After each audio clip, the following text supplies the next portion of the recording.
Mesdames et messieurs, bonjour et bienvenue sur votre matinale et surtout merci pour votre fidélité, toujours renouvelée au programme de Bénin TV. C'est votre émission Bonjour le Bénin, la matinale qui prend le pouvoir et nous serons ensemble jusqu'à 9 heures. Vous savez, nous sommes dans le mois de l'amour. On parlera beaucoup d'amour ce mois-ci. 14 février oblige, mais au-delà de l'amour, parfois, le chagrin n'est pas loin. Le chagrin de l'amour, quand les cœurs sont brisés, comment l'on peut le penser? Vous pensez, mesdames, messieurs, peut-être à des solutions? Eh bien, nous aurons sur ce plateau un spécialiste pour nous parler du chagrin d'amour. Votre santé nous importe et vous le savez. Comment est-ce que vous pouvez vous relever d'un chagrin d'amour? Comment est-ce que vous pouvez reconstruire votre vie après une déception? Eh bien, on en parle avec Madame Heureuse Danodé qui se fera le plaisir donc, mesdames, messieurs, de nous faire découvrir les recettes, les solutions et les propositions pour sortir d'affaires lorsque l'amour vient nous planter une épine dans le cœur qui se brise. Loin de tout cœur qui se brise, mesdames, messieurs, Grand Popo sera la vitrine d'un projet Carreau sur scène. On en parlera avec Patrick Diosso et son invité. Mais avant tout ceci, mesdames, messieurs, vous le savez très bien, c'est sacré par ici de vous informer. Et c'est justement le bulletin d'information qui prend le pas tout de suite avec Gédial Afouda-Mossi Agboka.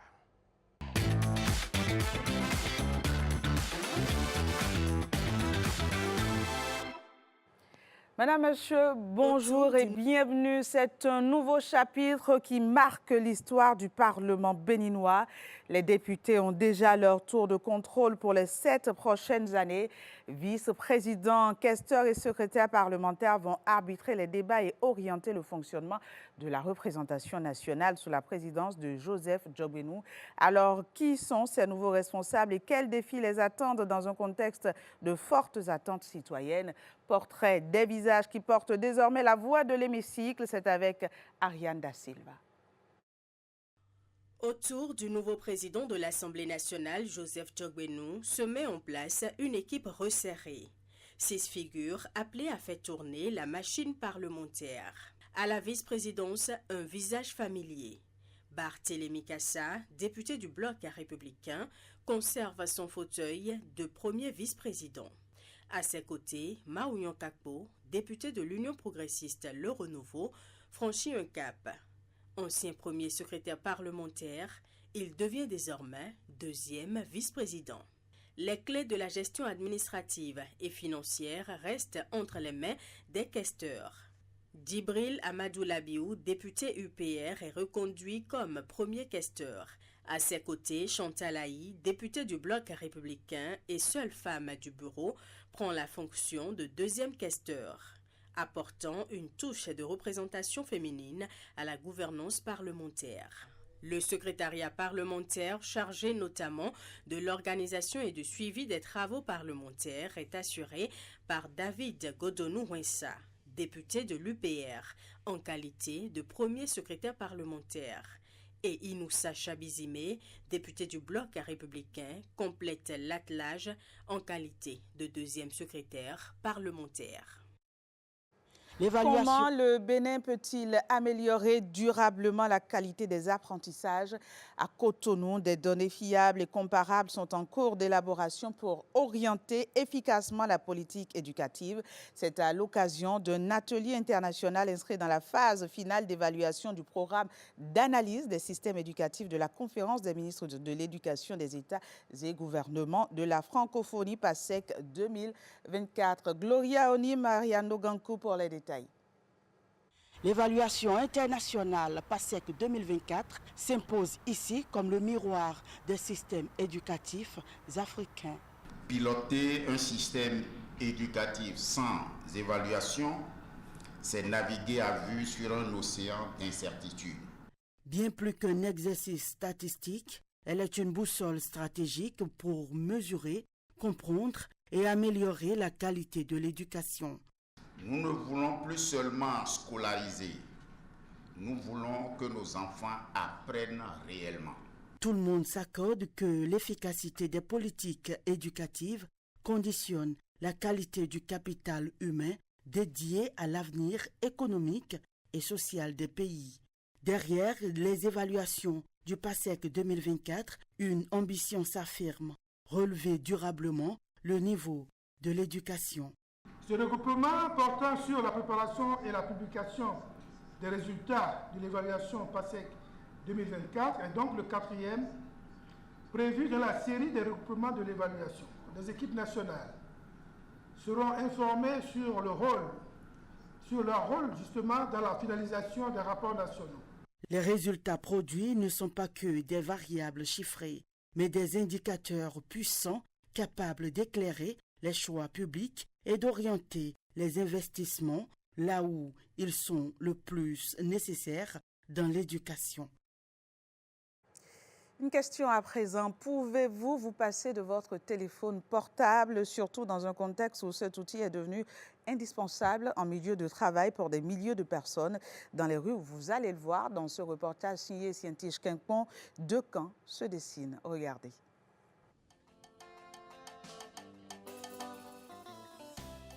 On les met comme dans les poches ou les sacs, simple moyen de communication pour certains ou extension de soi pour d'autres. Le téléphone portable trouve toujours sa place. Une très importante d'ailleurs, en preuve ses réactions face à la question de la possibilité d'une journée entière sans téléphone mobile. Si tu n'es pas au top là, tu peux pas. Même 10 minutes sans mon téléphone là, ça ne m'arrange pas. J'ai pas une boutique et je vais aller installer mes choses, donc je fais ça avec le téléphone. Le geste en apparence simple vire très vite à une véritable épreuve. Un défi déjà remporté à plusieurs reprises par certains en quête de liberté. Jusqu'à 3 à 4 jours, je le fais sans téléphone. Ça m'arrive de me ressourcer un peu et de penser à mes petits soucis de temps en temps. Et ça aide beaucoup à avoir une meilleure connexion aussi à ses pensées, à ses émotions. C'est lorsque je veux aller quand même renouveler mes centres énergétiques, si je peux le dire comme ça, et aussi passer du temps au village, respirer les frais dans mes poumons, me renouveler en quelque sorte.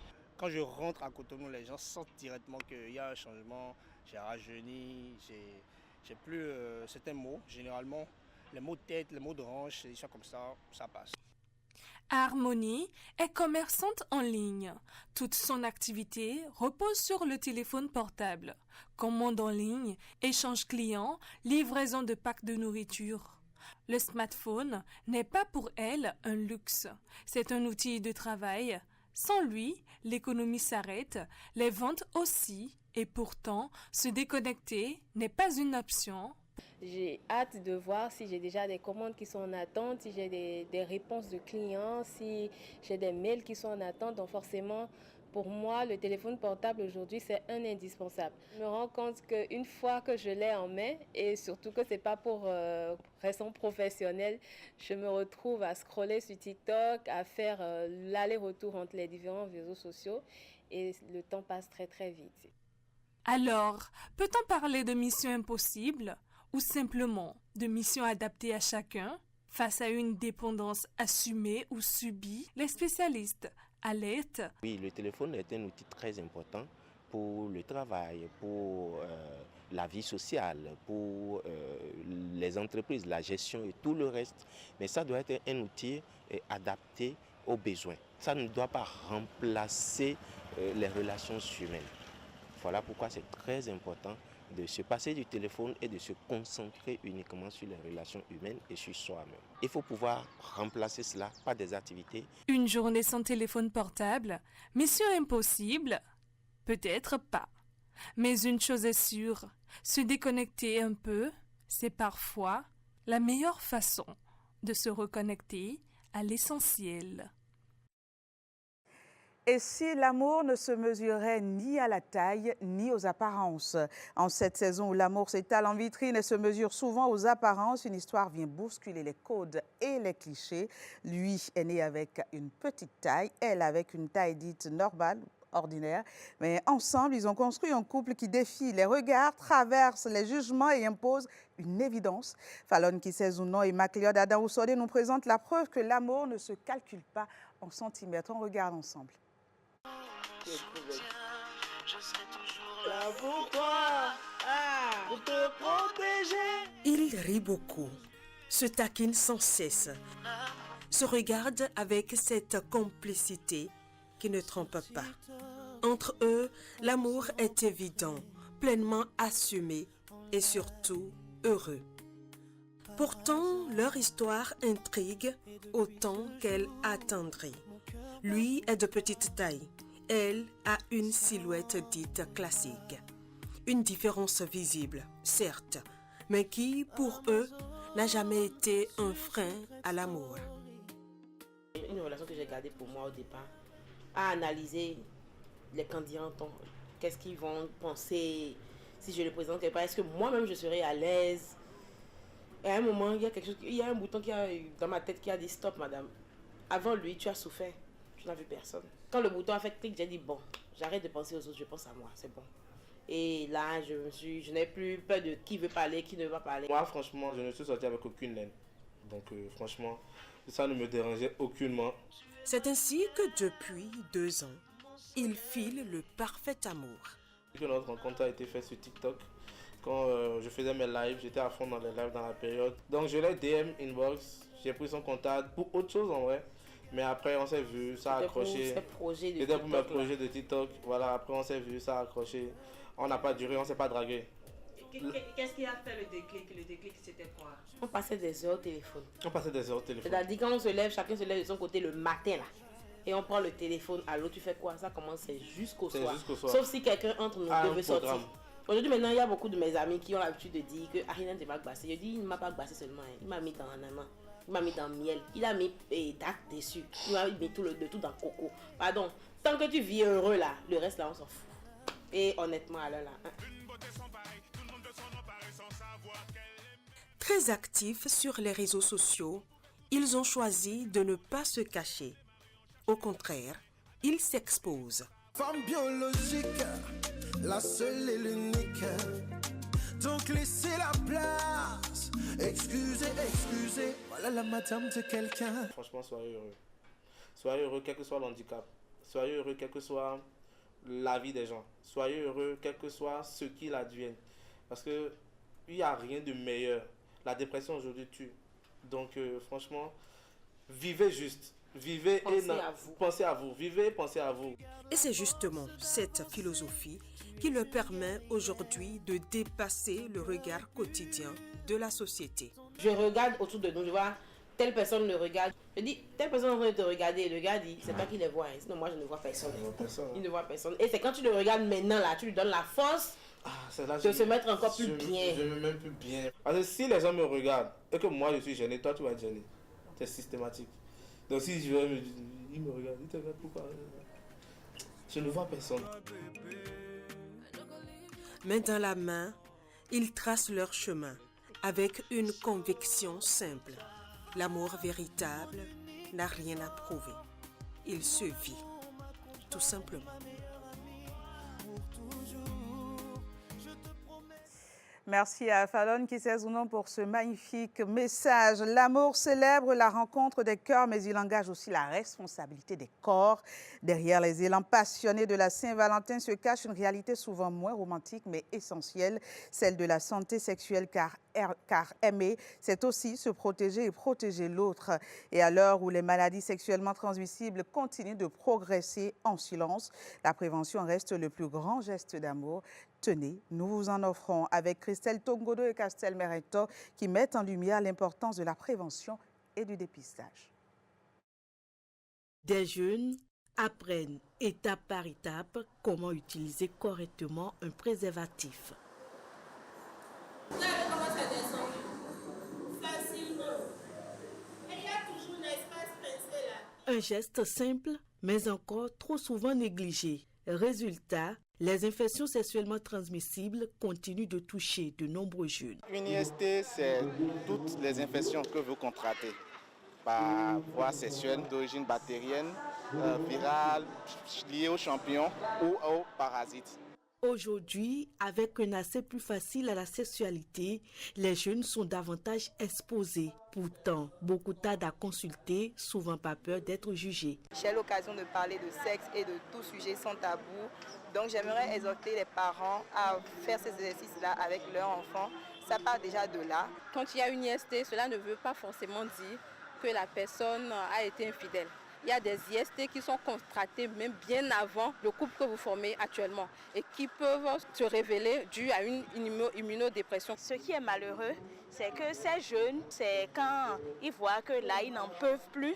Et quand c'est au stade final, ils ont pris des médicaments et ça ne marche pas. C'est en ce moment maintenant qu'ils viennent vers nous. Cette réalité bien visible dans les formations sanitaires se reflète également dans les chiffres enregistrés en clinique ou au laboratoire. Déjà sur 10 échantillons, vous pouvez juste avoir 3 qui concernent un prélèvement d'IST.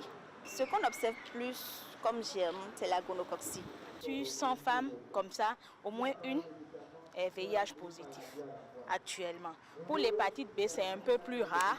La syphilis aussi, c'est légèrement plus rare. Pour ceux qui ont des infections qui ne sont pas virales, sur 200 cas comme ça, on peut trouver un cas actuellement là où moi je suis. Et c'est à la phase où il y a pratiquement des résistances qu'on les diagnostique. Un retard de consultation qui n'est pas sans conséquences.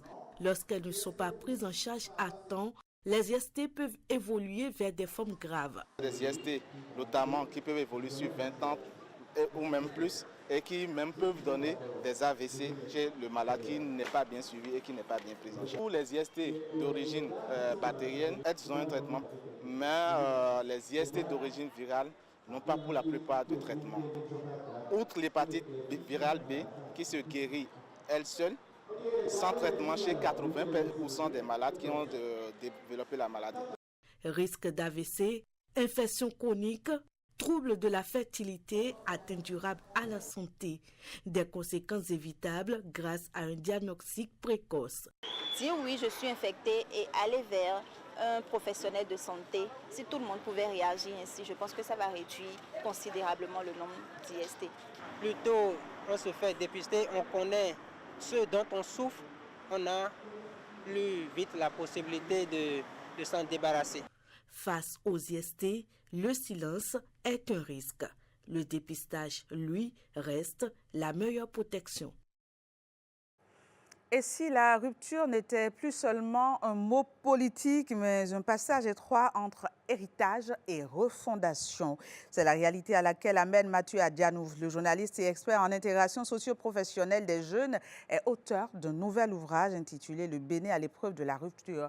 Un livre qui interroge toute une époque. Ronald Robinson, Michael Noati.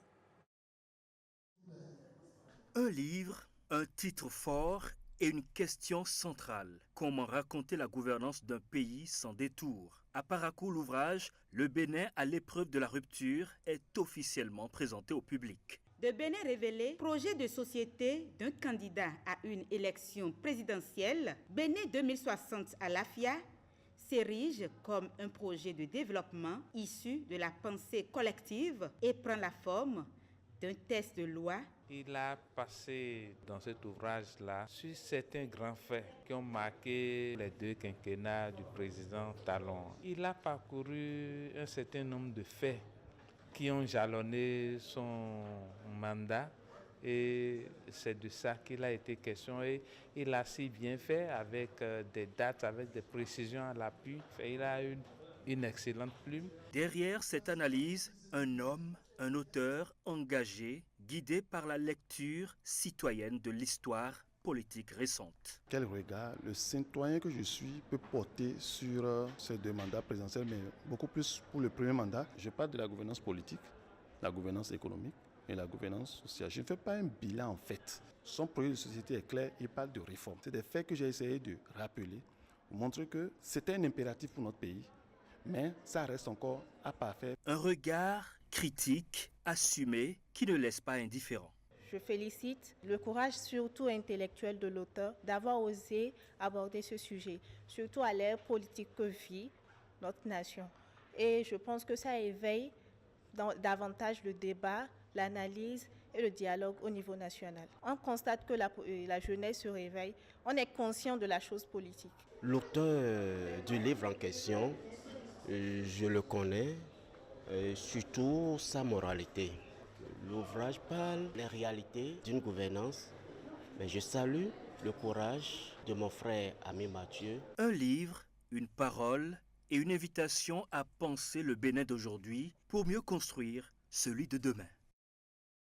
Direction Savalou, où l'innovation se met au service de l'hygiène. Les toilettes agroécologiques modernes et durables viennent soulager les écoliers et redonner leur dignité aux populations.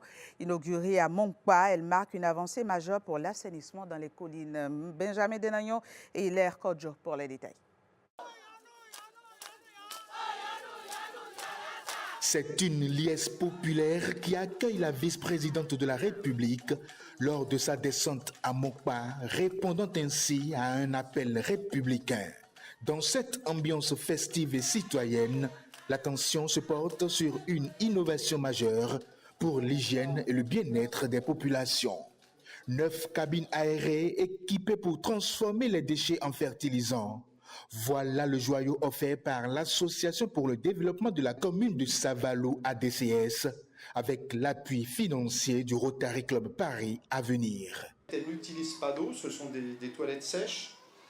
Elles permettent la séparation de l'usine et des sels, ce qui permet également d'utiliser ces matières organiques comme des engrais naturels pour améliorer la fertilité des sols dans les activités agricoles et les activités de maraîchage.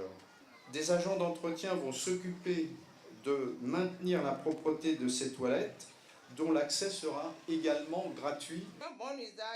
Plus qu'une infrastructure, c'est un modèle de développement durable qui s'étend déjà aux 6 communes des collines et promet de gagner d'autres localités du Bénin. Aujourd'hui, ADCS. Aujourd'hui, Rotary Club Paris à venir. Mais demain, il y aura également l'UNICEF. Le ministre du cadre de vie m'a promis que ce que nous sommes en train de faire est observé par le gouvernement et sera intégré dans les solutions que nous proposons à nos populations. L'ouvrage que nous inaugurons ce jour est un complément venant appuyer les actions du gouvernement relatives à l'amélioration des conditions de vie et de travail des apprenants et de leurs enseignants. Nos sincères remerciements à l'initiateur principal de ce projet, le président du CES, qui, malgré ses nombreuses charges, reste soucieux de son terroir.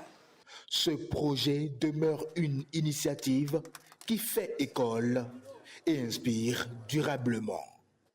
Ce sera tout pour ce matin. Merci de l'avoir suivi. On espère que vous avez apprécié. Très bonne journée à toutes et à tous. Alain, c'est à vous. Merci, Génial. Bonne journée à vous. À vous aussi. Allez, mesdames, messieurs, c'était là les informations avec Génial Afouda Mossi Agoka.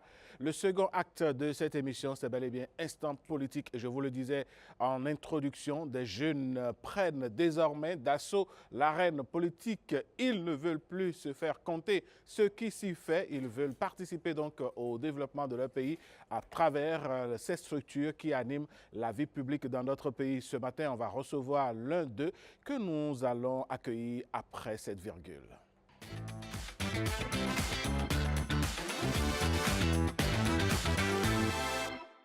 Eh bien, nous irons à Boycon tout en restant à Cotonou. Nous recevons un membre de l'UPR, un de ces jeunes qui ont décidé véritablement de mettre le pied à l'étrier politique. Monsieur Amoussou, bonjour. Monsieur le journaliste. Comment allez-vous? Ça va très bien. Je vais rappeler aux téléspectateurs que vous avez rallié Cotonou à partir de Boycon ce matin et nous sommes heureux de vous accueillir. Merci. Alors, dites-nous déjà, vous, jeunes, qu'est-ce qui vous intéresse au point de vous, je dirais, de faire votre entrée réellement dans la politique dans notre pays? Merci, monsieur le journaliste.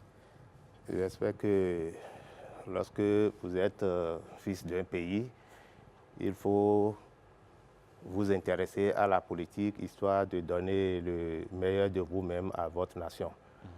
Et sur ce, nous avons envie d'organiser une activité, d'accord, à l'issue des élections couplées, législatives et communales passées.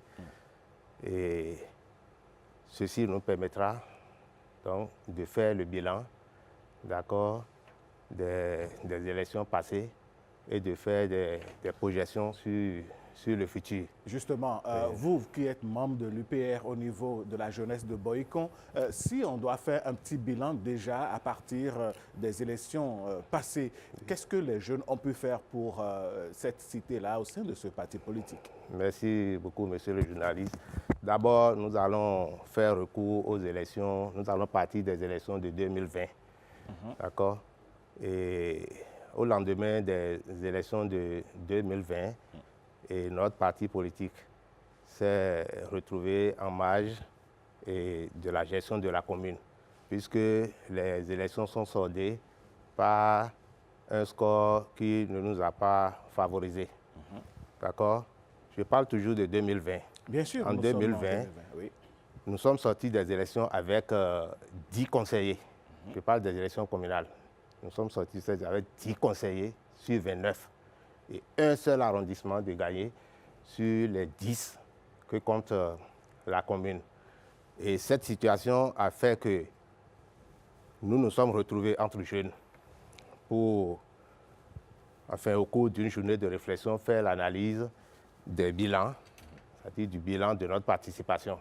Et sur ce, nous avons défini au cours de cette rencontre les stratégies pour renverser la tendance plus tard. Et c'est bien ça qui nous a permis, en 2023, de gagner les élections législatives et au niveau de la 23e circonscription électorale. Et même mieux, au niveau des élections communales et législatives couplées passées, d'accord, nous avons pu renverser la tendance en passant de 10 conseillers communaux en 2020 à 22 conseillers communaux lors des élections passées.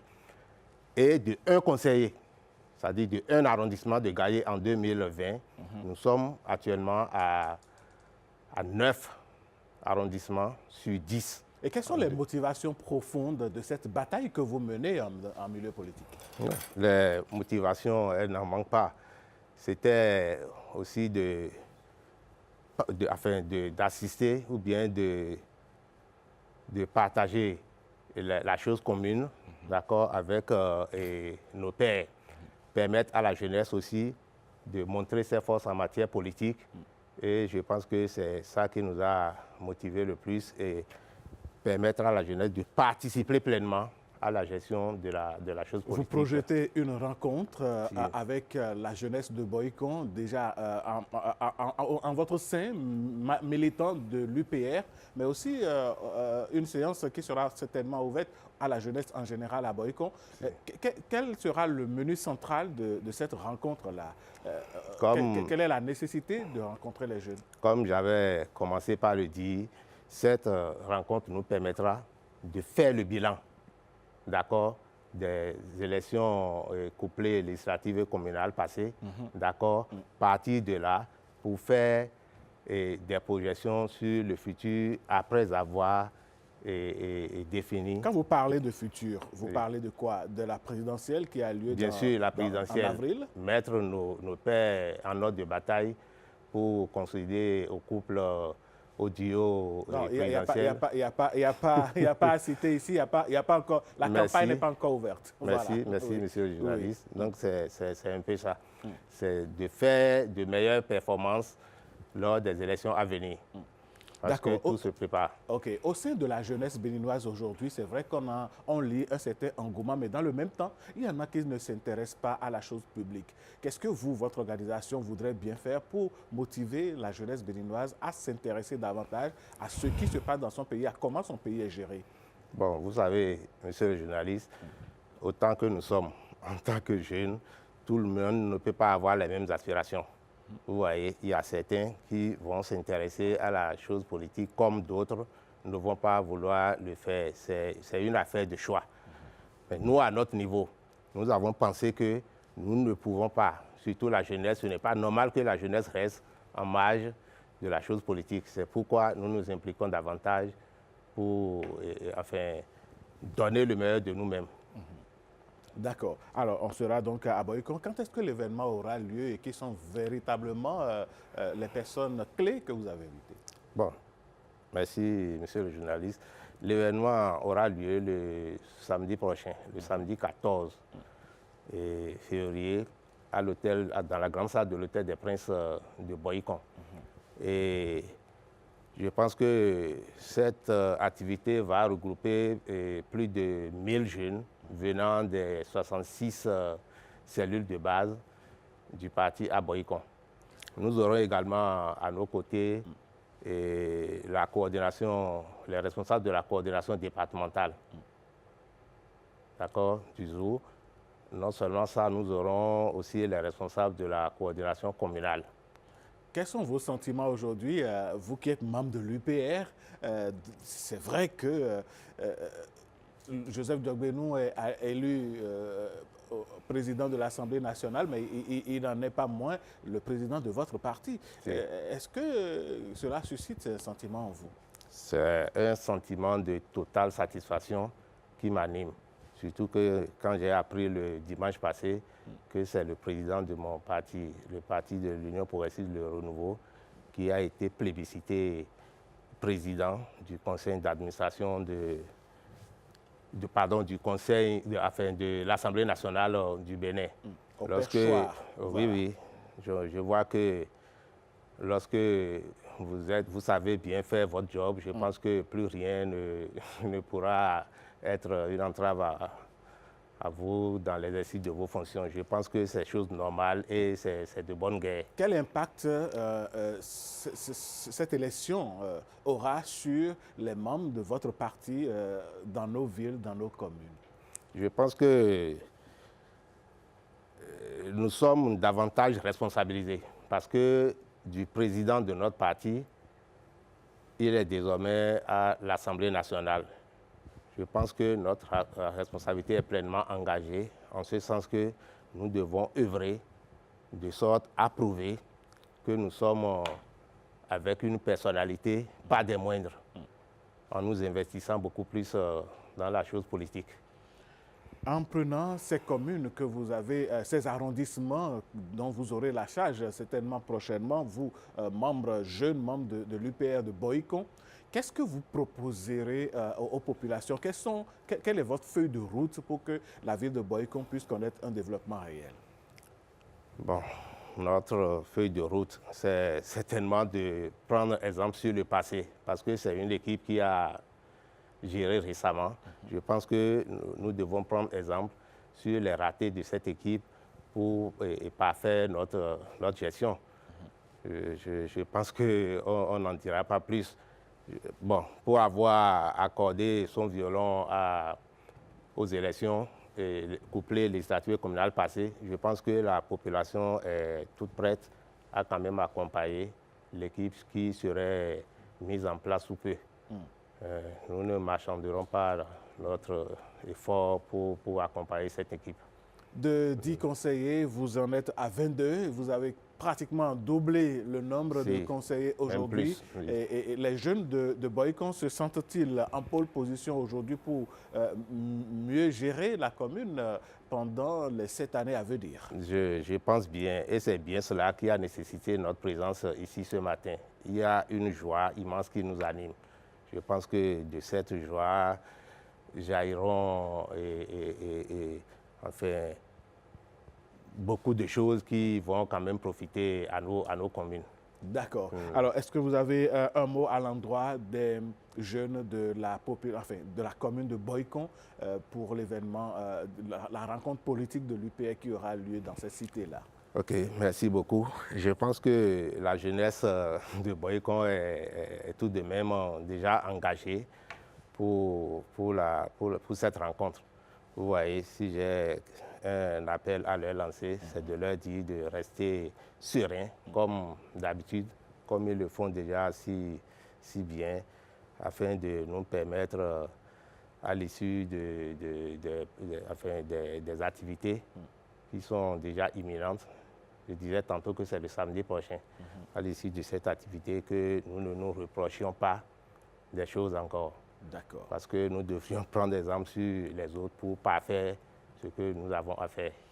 Eh bien, les jeunes dans l'arène politique, on vous souhaite beaucoup de chance, beaucoup de succès et surtout que les populations soient au centre et au cœur de vos politiques. Merci. Allez, merci. On vous souhaite une belle rencontre et surtout à motiver les jeunes à s'intéresser aux affaires du pays. Monsieur Amoussou, merci d'être passé. Merci on vous souhaite beaucoup. une très bonne journée. Un bon retour sur Voico. Si vous le permettez, je voudrais finir cette séance. Si vous me permettez, je voudrais saluer quelques responsables de notre formation politique. Allez-y. Je profite de l'occasion donc pour remercier le président de notre parti politique qui vient le dimanche dernier d'être plébiscité par ses pairs, encore président de l'Assemblée nationale.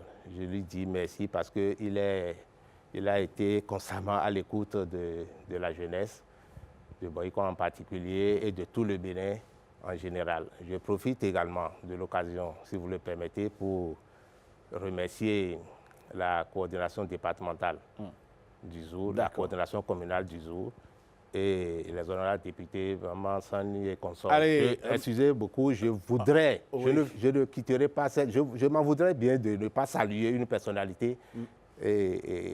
Allez-y, allez-y. Cette personnalité, c'est bien le président maire Luc Setongi Atrokbo. Merci, M. Amoussou. On aura compris. Ne vous en faites pas. Ils vous suivent en direct déjà, tous ces responsables-là. On vous souhaite beaucoup de succès à vous dans ce militantisme politique dans notre pays. Mesdames, Messieurs, on va passer de la politique à l'événement à la une. Et oui, vous savez, notre pays regorge de talents et de plus en plus, la politique touristique du gouvernement fait des émules.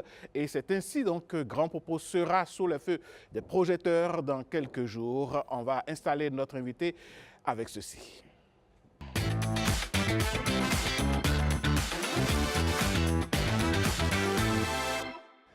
Événement à la une, Patrick Dossou est déjà à mes côtés. Patrick, bonjour. Oui, bonjour Alain Sochoubé. Grand Popo sera sous le feu des projecteurs. Oui, Grand Popo. Vous savez, quand on parle de Grand Popo, c'est grand. Oui. Et Grand Popo, c'est une cité qui a besoin d'être entendue, d'être écoutée, d'être visitée. Et pour pouvoir visiter cette cité, il faut des infrastructures. Il y a un centre culturel qui est à Grand Popo que tout le monde ne connaît pas et qui a été cette fois-ci accompagné par l'Agence de développement des arts et de la culture, l'ADAC, qui nous fait découvrir ce centre. On ne va pas parler, on n'ira pas faire le tour totalement du centre, mais on va parler du projet Caro. D'accord. Caro en scène. Le projet Caro en scène, on en parle avec un invité. L'invité avec nous, son prénom c'est Richard. Oui, très riche de ce patrimoine qu'est Grand Popo, de ce patrimoine qu'est la Villa Caro. Bonjour. Monsieur Jossou, bonjour. Comment vous allez? Sur ce podium avec vous. Oui. Merci, M. Tondioma, d'être présent ce matin sur notre plateau. Merci de m'avoir invité. Il est venu directement de Grand Popo. Oui. Super. Alors, lorsqu'on parle de la Villa Caro et de Caro, parlons d'abord de Caro en scène. Le projet Caro en scène, qu'est-ce que c'est, ce projet? Merci, M. Patrick, pour cette question. Le projet Caro en scène, c'est le nouveau volet culturel de Villa Caro, essentiellement dédié au spectacle vivant. Donc, ce projet, c'est une programmation de 9 séries de spectacles sur toute l'année, excepté les mois de juillet et août. Donc, dans 5 disciplines, à savoir le cirque, la musique, le théâtre, l'humour et la danse. D'accord, 5 disciplines. 5 disciplines. Durant toute l'année. Toute l'année. Donc, c'est une série de spectacles. Une série de spectacles et de projections. Voilà. D'accord. Alors, on commence déjà par parler de tout ce qui tourne autour de cet ensemble. Oui, ce projet est né par rapport à quoi? Pourquoi Grand Popo? D'accord, merci beaucoup. Ce projet, c'est un projet que nous avons vraiment identifié. On s'est dit qu'il faut redonner au spectacle vivant sa place, redynamiser plutôt le spectacle vivant dans nos communautés locales. Donc, d'où est né le projet Caro en scène. Donc, Grand Popo n'avait pas trop de spectacles, à part Novicia, il n'y avait pas quelque chose qui faisait l'attraction à Grand Popo. Je dirais que Grand Popo a des spectacles, mais nous, notre idée est de redynamiser ou de redonner beaucoup plus de place aux spectacles vivants à Grand Popo en ce moment. D'où est né le projet Caro en scène. Le projet Caro en scène. Et ce projet est dans la Villa Caro. Villa Caro, c'est une villa qui a été installée par un Finlandais ou c'est un Béninois? Merci. Les gens posent beaucoup cette question. D'autres disent Villa Caro, vous vendez des carreaux là-bas. Réellement. Quand on entend carreau, on va quand même penser au carreau. Mais il n'en est rien en réalité. Il n'en est rien du tout. Villa Caro, c'est un centre culturel, une résidence d'artistes et de chercheurs en général. Donc Villa Caro est créé depuis l'an 2000 sous l'initiative de l'écrivain finlandais Juha Vakuri. Donc, il a fait un peu le tour de l'Afrique et quand il est rentré, il est arrivé à Grand Popo, il était sidéré, fasciné par la beauté de la cité balnéaire. Donc, il a décidé d'installer Villa Caro à Grand Popo. Donc, pour immortaliser son fils qui s'appelait Caro, K-A-R-O, en ce moment qui est mort de cancer, donc il a voulu donner le nom Villa Caro qui ressemblait déjà à une villa, le nom Villa Caro au centre. Voilà. Ok, maintenant, le centre va accueillir des spectacles. Commençons par évoquer quelques spectacles. Il y a certains qui ont déjà commencé en cette année 2026. Oui, je disais tout à l'heure que nous avons 9 spectacles dans 5 disciplines différentes. Donc, nous avons déjà commencé avec la catégorie danse, où nous avons plutôt la catégorie musique, excusez-moi, où nous avons reçu Fanny déjà. Fanny Sena. Fanny Sena, bien sûr. Fanny Sena avec son projet Retour de Fanny à Grand Popo. Vous savez que Fanny est fille de Grand Popo. D'accord. Donc, son projet, le choix de son projet Retour de Fanny à Grand Popo n'est pas fortuit. C'est pour renforcer ou beaucoup plus faire la promotion des artistes sur le territoire local. La raison pour laquelle nous avons choisi Fanny pour démarrer fortement ce projet qui a été soutenu par le Fonds du développement des arts et de la culture.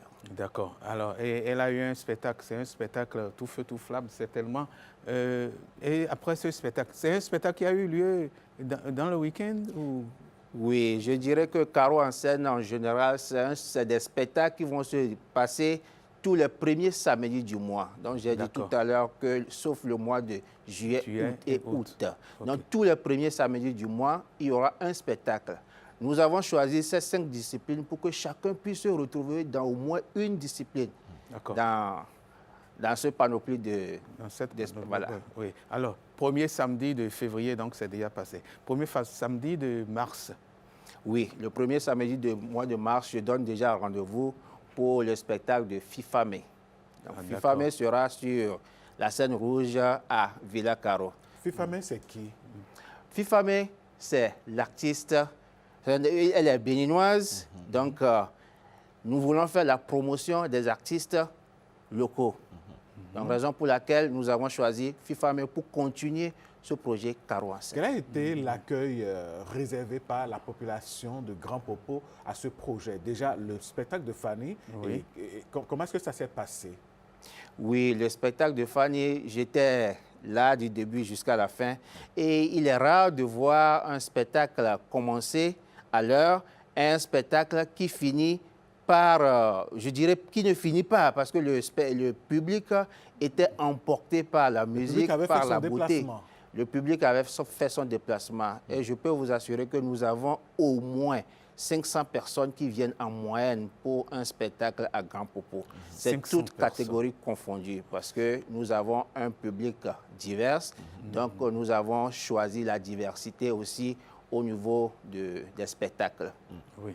Donc, les 500 personnes étaient présentes du début jusqu'à la fin, mais à la fin, elles n'ont pas voulu bouger de la place. Justement, elles n'ont pas voulu bouger. Et ce qui m'a beaucoup touché particulièrement, je dirais qu'il y avait un monsieur qui était tout content de voir Fanny. Parce que pour lui, c'est un rêve de voir Fanny sur un podium. Mais puisque nous sommes un peu reculés, Grand Popo, il n'a jamais eu la possibilité de voir Fanny ou son artiste de rêve sur un podium. Donc, du coup, quand il avait vu Fanny, il a déclaré ouvertement et publiquement que voilà, c'est son rêve, il vient de voir son rêve se réaliser. Et franchement, j'avais eu la chair de poule. Donc, si nous n'avons pas eu le soutien de la DAC, peut-être que ça ne serait pas renforcé comme cela. Justement, M. Tandioma, quelle politique vous voudrez mettre en place au niveau de Villa Caro pour convoyer, je vais dire, le public des autres villes vers Grand Popo les week-ends, étant donné que vos spectacles sont programmés pour les samedis? Oui, je voudrais lancer un appel, un message fort à tout le public, puisque le spectacle n'est pas dédié seulement au public de Grand Popo. Oui. Donc, un citoyen lambda de Cotonou, du Bénin, qui a un programme d'aller à Grand Popo, prenez le rendez-vous surtout les premiers samedis du mois. Venez à Grand Popo, vous ne serez pas ennuyé.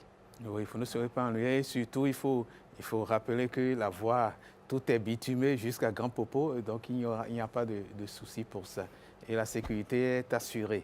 Tout au long du chemin, la sécurité est assurée sur le lieu du spectacle. Alors, on était en train d'évoquer, on va finir rapidement par faire tout le programme de l'année pour donner rendez-vous. Le mois de mars, Fifamé. Fifamé, artiste chanteuse qui est aussi un peu percussionniste, il me semble, non, Fifamé? Elle joue de la percussion? Oui. Oui. Et alors, après Fifamé, qu'est-ce qu'on aura? Le premier samedi du mois d'avril. Le premier samedi du mois d'avril, nous aurons l'ONG Carrefour Jeunesse qui viendra avec son projet de danse, toujours, qui s'intitule des sachets Helou, Diable Sachet, en quelque sorte. Donc, c'est une manière de lutter contre le déchet plastique aujourd'hui qui nuit réellement à notre vie et qui nous empêche de garder un avenir beaucoup plus prometteur à notre génération future. Rendez-vous pour des sachets qui vont danser ou bien, enfin, c'est juste le projet? C'est le projet qui tourne autour, qui s'intitule pour dénoncer le phénomène de la prolifération des sacs en plastique, malgré la loi en République du Bénin qui l'interdit. Effectivement, effectivement. Et nous, à Villa Caro, nous sommes des amis de l'environnement. Donc, nous avons une politique environnementale qui protège l'environnement. Et vous pouvez voir que nous essayons de donner beaucoup plus la place à l'environnement et respecter les règles de l'environnement. Oui, donc la Villa Caro respecte totalement tout ce qui est environnemental. Oui, on continue. Alors, on est en avril-mai, le mois de mai. Oui, je dirais que le mois de mai, nous aurons une compagnie de théâtre. Oui. Puisque j'ai dit à l'entame tout à l'heure que nous sommes en train de faire une programmation sur toute une année, dans 5 disciplines, pour que chacun puisse se retrouver et vraiment venir à Grand Popo. Donc, nous aurons du théâtre en mai, et le théâtre, les amoureux du théâtre seront au rendez-vous. Oui, ils seront au rendez-vous. Juin, danse encore ou bien? Juin, il y aura la danse. D'accord. En juillet et août, on va prendre une pause, on reviendra en septembre avec d'autres programmations, bien sûr. D'accord. OK. Voilà. Alors, qu'est-ce qu'il faut retenir? Les rendez-vous pour Caro en scène, ce projet Caro en scène.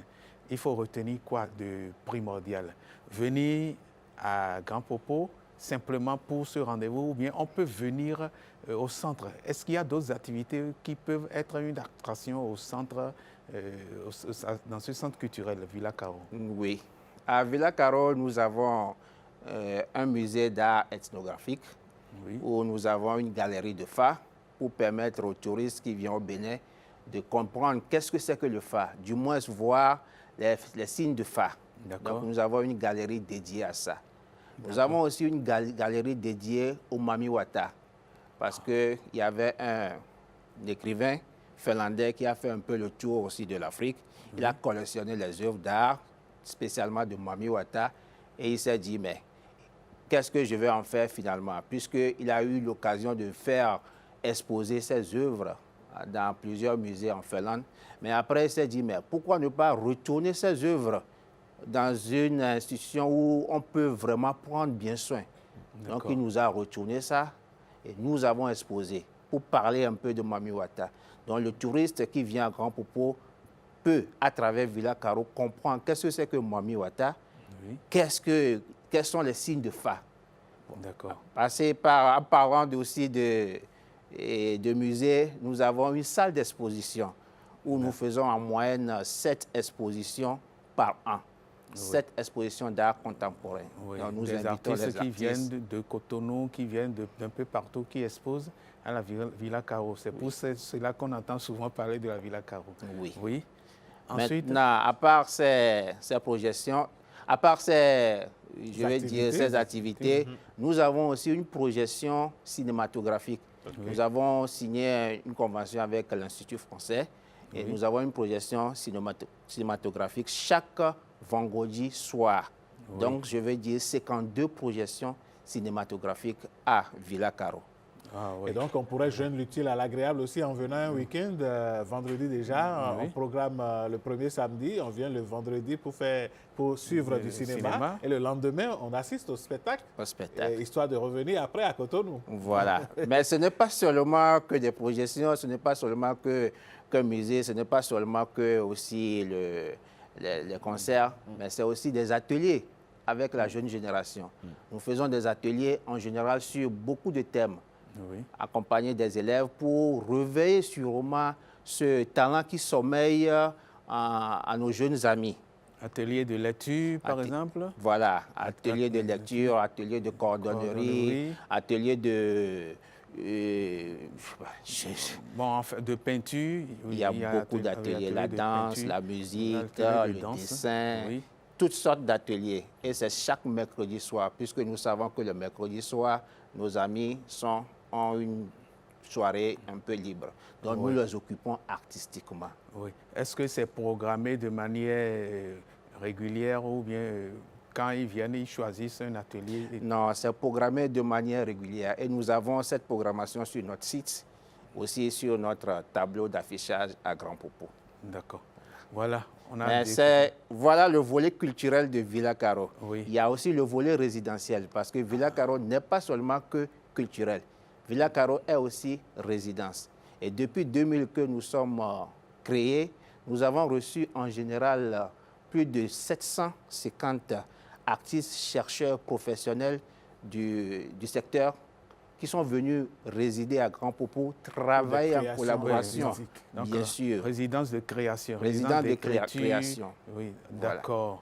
Voilà. Donc, il y a beaucoup... Il y a un artiste qui est en résidence actuellement, résidence d'écriture ou de Actuellement, malheureusement, nous n'avons pas un Béninois, puisque Villa Caro, ce n'est pas seulement Bénin, mais c'est l'Afrique de l'Ouest en général. D'accord. Donc, je dirais que très bientôt, nous avons une programmation et cette programmation va recevoir des Béninois. Mais en juillet, non, plutôt en août passé, nous avons reçu les artistes ou les éléments de court-circuit qui était une programmation avec l'Institut français, mais pour donner plus de place au cinéma au Bénin. Donc, nous recevons, une fois que les gens postulent, normalement, nous les recevons, font l'application, nous les recevons et puis nous travaillons ensemble. D'accord. Oui. Ça, je crois qu'on a eu le tour de Villa Caro, on a pu savoir exactement ce qui se retrouve à la Villa Caro et on a pu parler de Caro en scène, surtout ce projet. Un projet qui est piloté, un projet qui est... oui, c'est piloté par la Villa Caro, le projet piloté par Villa Caro, mais soutenu par le Fonds du développement des arts et de la culture. Le FDAC. Le FDAC. Merci Richard Tondjiman. Merci pour le passage. Vous êtes venu directement de Grand Popo, je le rappelle. Merci pour ce passage. Oui, de Grand Popo. Alain, oui, Patrick. On redescend et on va toujours... Vous savez que Grand Popo, ça fait penser à la musique, ça fait penser à tout ce qui est balnéaire, ça fait penser aussi au zouk, ça fait penser au 14 février, ça fait penser à la Saint-Valentin. Quand on sait que c'est une cité où il y a des cocotiers, il y a du soleil, ça nous fait penser donc à ce genre de musique. Et aujourd'hui, ce ne sera pas un boulevard, ce sera l'avenue vers le 14 février. Oui. D'accord. 14 février. Et justement, on va parler d'un artiste. Vous savez, en parlant, je parlais avec Richard. J'aurais dit, on passe de Richard à Richard pour parler de Richard Flash. Parce que quand on dit pour le premier zouker béninois, tout le monde pense à Richard Flash. Richard Flash, mais pourtant ce n'est pas lui. Oui, pas Avant Richard Flash, il y a eu un autre. Justement, le pionnier du zouk béninois. Le pionnier du zouk béninois, il s'appelle Martin Khode. On va suivre cet élément qui parle un peu de Martin Khode, un peu de sa musique, et ça va nous permettre de dire merci et à très bientôt. À demain. Merci. Pas de soucis pour ma douce. Autoroute vers le 14 février avec Martin Khode. L'eau s'il neige, dis-toi que je suis là pour toi. De son vrai nom, Martin Khode, un artiste, chanteur, auteur, compositeur et interprète. Martin Khode est né un 3 mars à Treichville, à Abidjan, en Côte d'Ivoire. Il est de nationalité franco-béninoise. Il est le premier artiste à chanter le zouk au Bénin. Il a reçu de nombreux prix tels que Goa Award en 2005. 4 albums à son actif, dont le dernier est Biowa.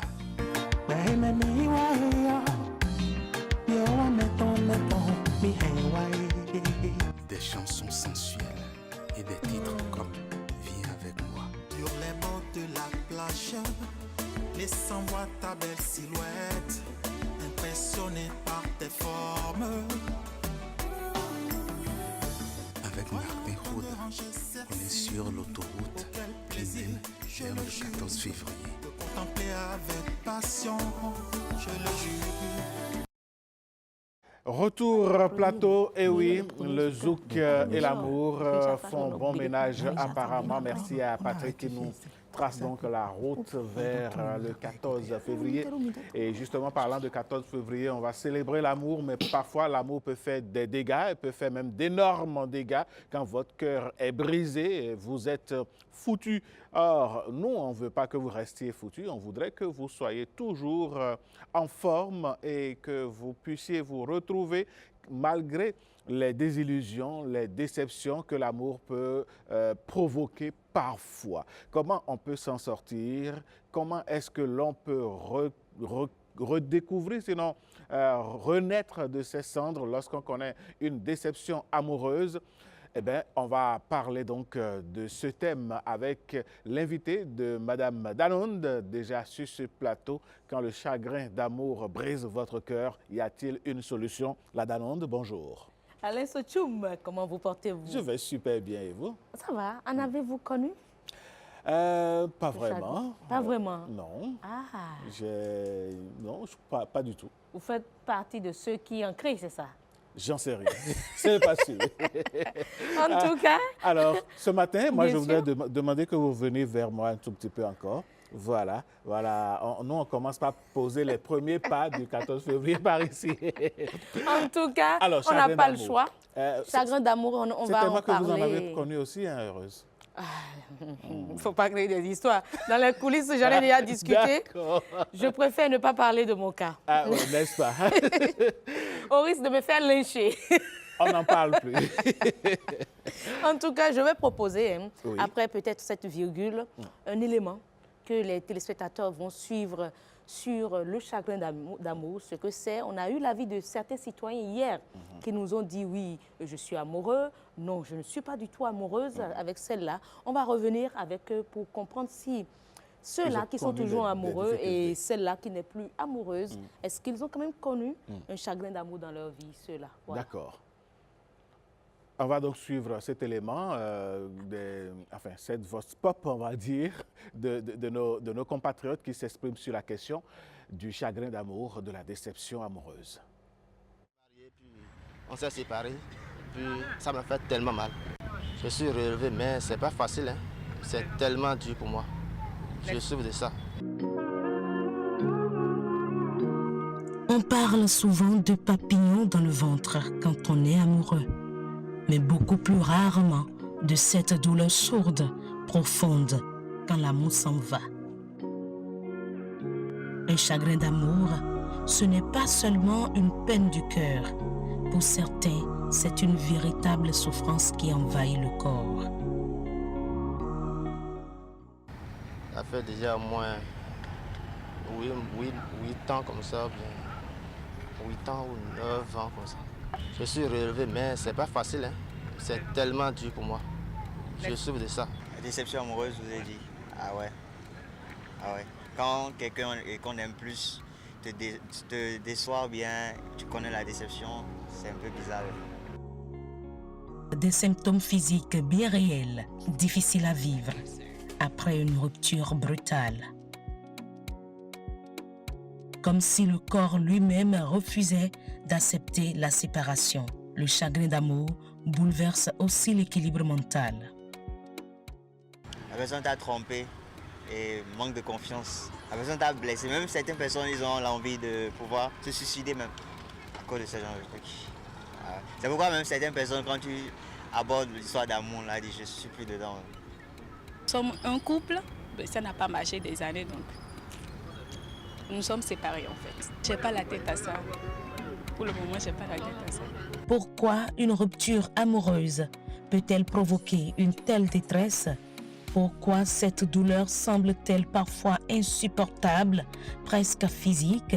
Le chagrin d'amour n'est peut-être pas qu'une affaire de sentiments.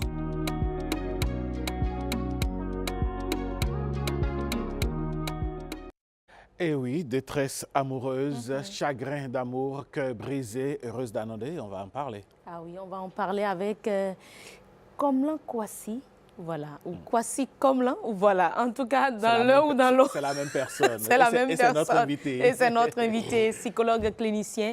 Merci d'être là ce matin, docteur. Merci. Bonjour. Le plaisir est partagé. Vous avez connu un chagrin d'amour? En réalité, tout le monde connaît le chagrin d'amour. Tout le monde? Tout le monde. Non, pourquoi est-ce que ça... C'est pas systématique. Pourquoi est-ce que Oui. cela ne se sent pas de la même manière? Cela ne se sent pas de la même manière parce que, vous voyez, il y a les traumatismes archaïques, les blessures archaïques. La profondeur des traumatismes archaïques prédispose certaines personnes à exprimer ou à vivre intensement. Qu'est-ce que vous mettez dans traumatisme archaïque? Par exemple, vous voyez la relation que nous avons avec les premières figures d'attachement.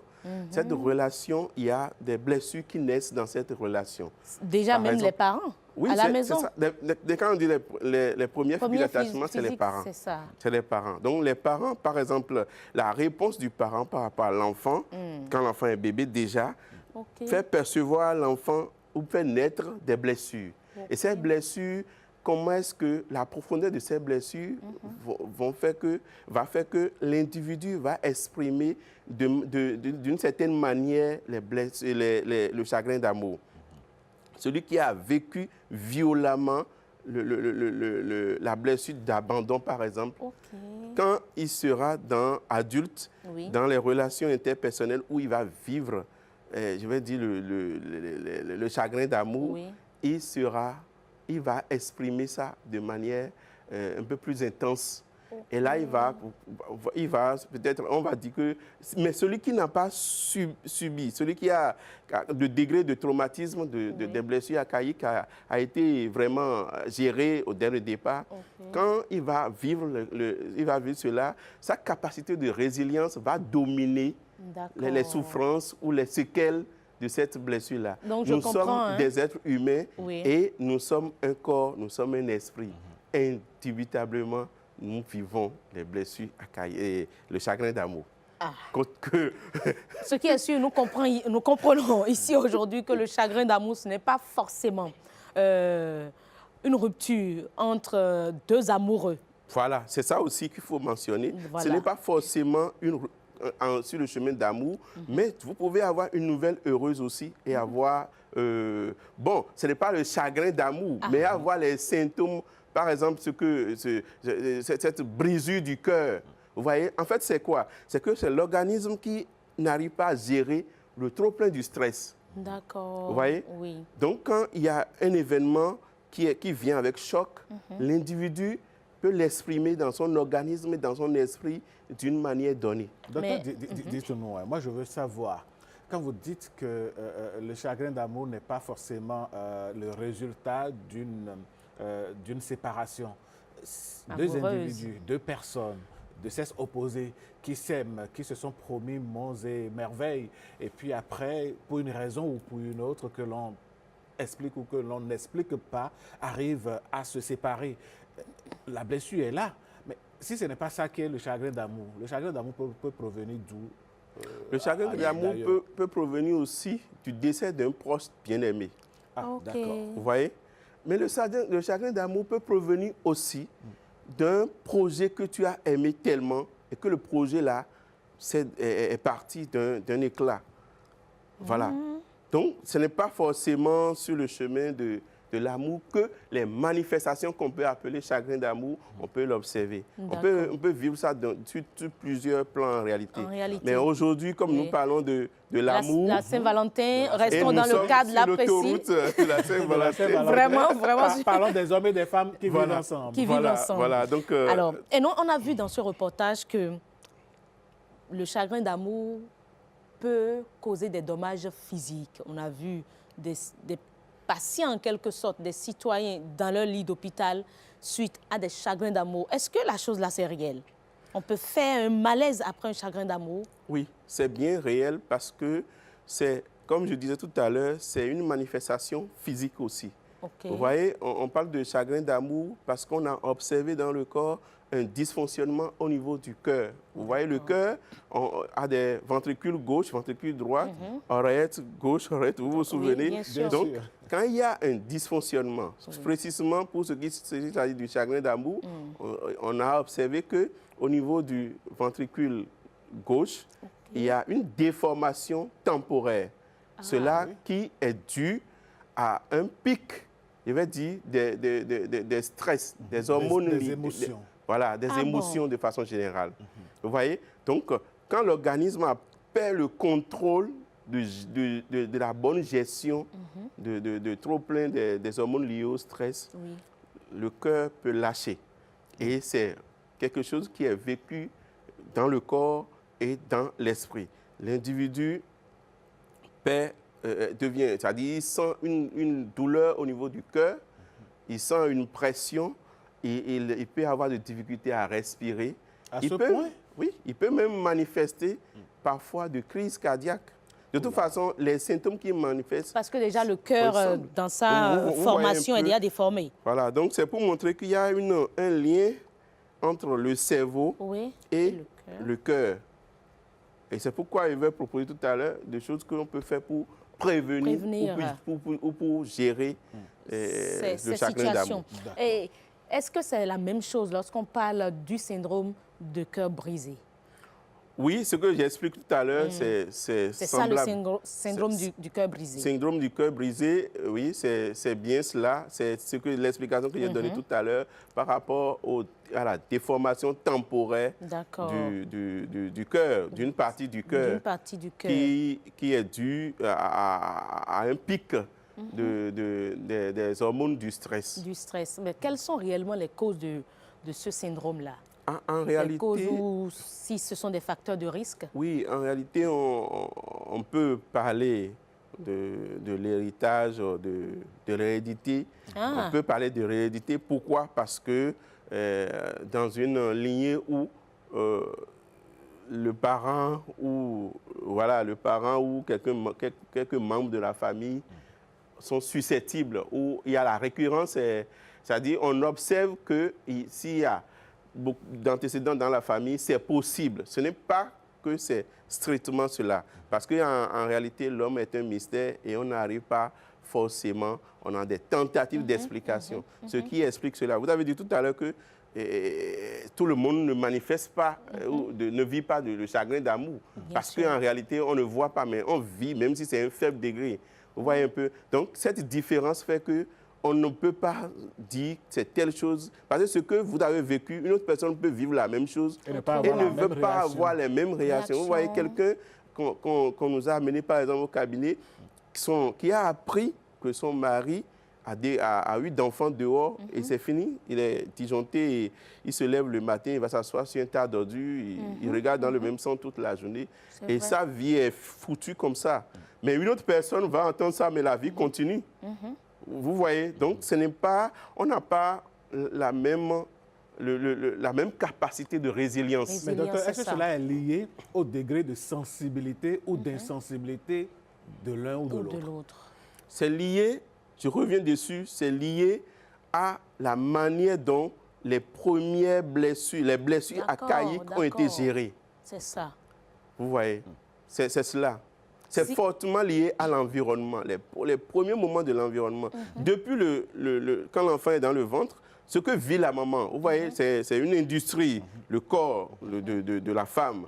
Donc, quand l'enfant est dans le ventre, si la maman est stressée, si la maman est triste, si la maman vit difficilement ces moments des relations interpersonnelles, tout cela fait que cela peut dégénérer ou peut impacter même la formation des organes de l'enfant, voire la capacité de résilience de l'enfant. Une fois que l'enfant naît, docteur, dans la petite enfance, dans l'adolescence, est-ce que la situation dont vous parlez compte aussi dans la réaction que l'enfant pourrait avoir à l'âge adulte face au problème de l'amour? Oui, évidemment. Évidemment, les premières... vous voyez, je vais vous dire quelque chose. Oui. La base, nous avons tous une base. La base, c'est comment est-ce qu'on a géré les premières relations avec nos parents. Et quand je dis parents, ce n'est pas forcément le géniteur. C'est les premières... C'est pourquoi nous parlons de première figure d'attachement. Père, mère, oncle, celui qui a pris soin de vous dans les premiers moments de votre vie. Ceux-là, la nature, la qualité de la relation qu'ils ont avec vous est déjà construit une base pour que vous puissiez vivre bien en couple, pour que vous puissiez bien vivre dans une profession, en relation avec les autres, même en relation avec vous-même et avec la vie. Si cette base-là est déjà bancale, vous êtes sûr que par la suite, vous allez souffrir et vous allez croire que c'est une malédiction sur votre famille. Vous allez dire que oui, ma tante n'a pas pu rester, dans le foyer et telle cousine n'a pas pu... Raison pour laquelle vous parliez de l'hérédité, de l'aspect héréditaire de la chose. Or, il y a d'autres écoles qui disent qu'en réalité, il n'y a pas d'hérédité. Il y a ce qu'on appelle l'épigénétique. C'est-à-dire qu'en chaque homme, il y a toutes les maladies déjà et c'est l'environnement qui active les gènes de la maladie. Vous voyez un peu, ça veut dire quoi? Ça veut dire que si je sais que mon papa ou ma maman ou mon grand-père, je prends ce que au cas ordinaire, diabète. Diabète, c'est dans notre famille. C'est dans notre famille. Mais tout le monde a du diabète dans sa famille. Tout le monde a du diabète dans son corps. Maintenant, c'est l'environnement qui fera qui va activer telle ou telle maladie. C'est ça qui est l'épigénétique explique. Pour nuancer, en fait, ou bien une découverte qui est venue voir pourquoi est-ce que dans certaines familles, il y a des choses qui se passent dans une famille, l'autre dit, non, diabète, tout le monde a dans la famille, moi, je n'aurai pas. Et effectivement, il n'aura pas. Il n'aura pas. Mais, docteur, prenons, Madame Danon, si vous le permettez, prenons un exemple concret. Vous avez parlé des premiers contacts et de comment est-ce que les premiers sentiments avec les géniteurs ou bien les parents ont été gérés. Prenons l'exemple dans la société en général. Un enfant qui a été élevé par sa grand-mère. On dit, bon, à moins de choses, il commence par pleurer, la grand-mère le calme et tout. Ou bien un enfant qui est né dans une famille où on appelle ça fils à papa, fils à maman. Ça, c'est un côté, ça. Deuxième exemple, quelqu'un qui est né dans une famille où ce sont les oncles, bien il est né, comme on le dit, dans une famille soldat, lui, il s'en fout, il a été formé, et puis bon, il ne connaît pas les sentiments. Libre, quoi. Bon, voilà. À l'âge adulte, les deux ne réagissent pas de la même manière. Évidemment. Le premier commence par pleurer tout de suite à la moindre situation compliquée. L'autre, c'est un Django. Il est dû à cuire. Il est un dû à cuire. Alors, est-ce que l'environnement A et l'environnement B définissent les adultes, le citoyen que nous avons aujourd'hui dans le pays? Ça, c'est systématique. Évident, systématique. Quand on suit sa logique. C'est ça, c'est systématique. Et ne dites pas seulement que c'est sur le plan amoureux. Même sur le plan, vous êtes dans une entreprise, sur le plan relationnel. Même sur le plan de relation avec vous-même.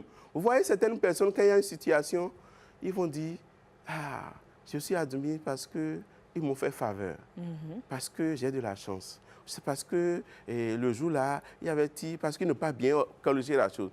Mais il y a d'autres personnes qui vont venir, qui vont dire non, c'est parce que je suis compétent que je suis admis.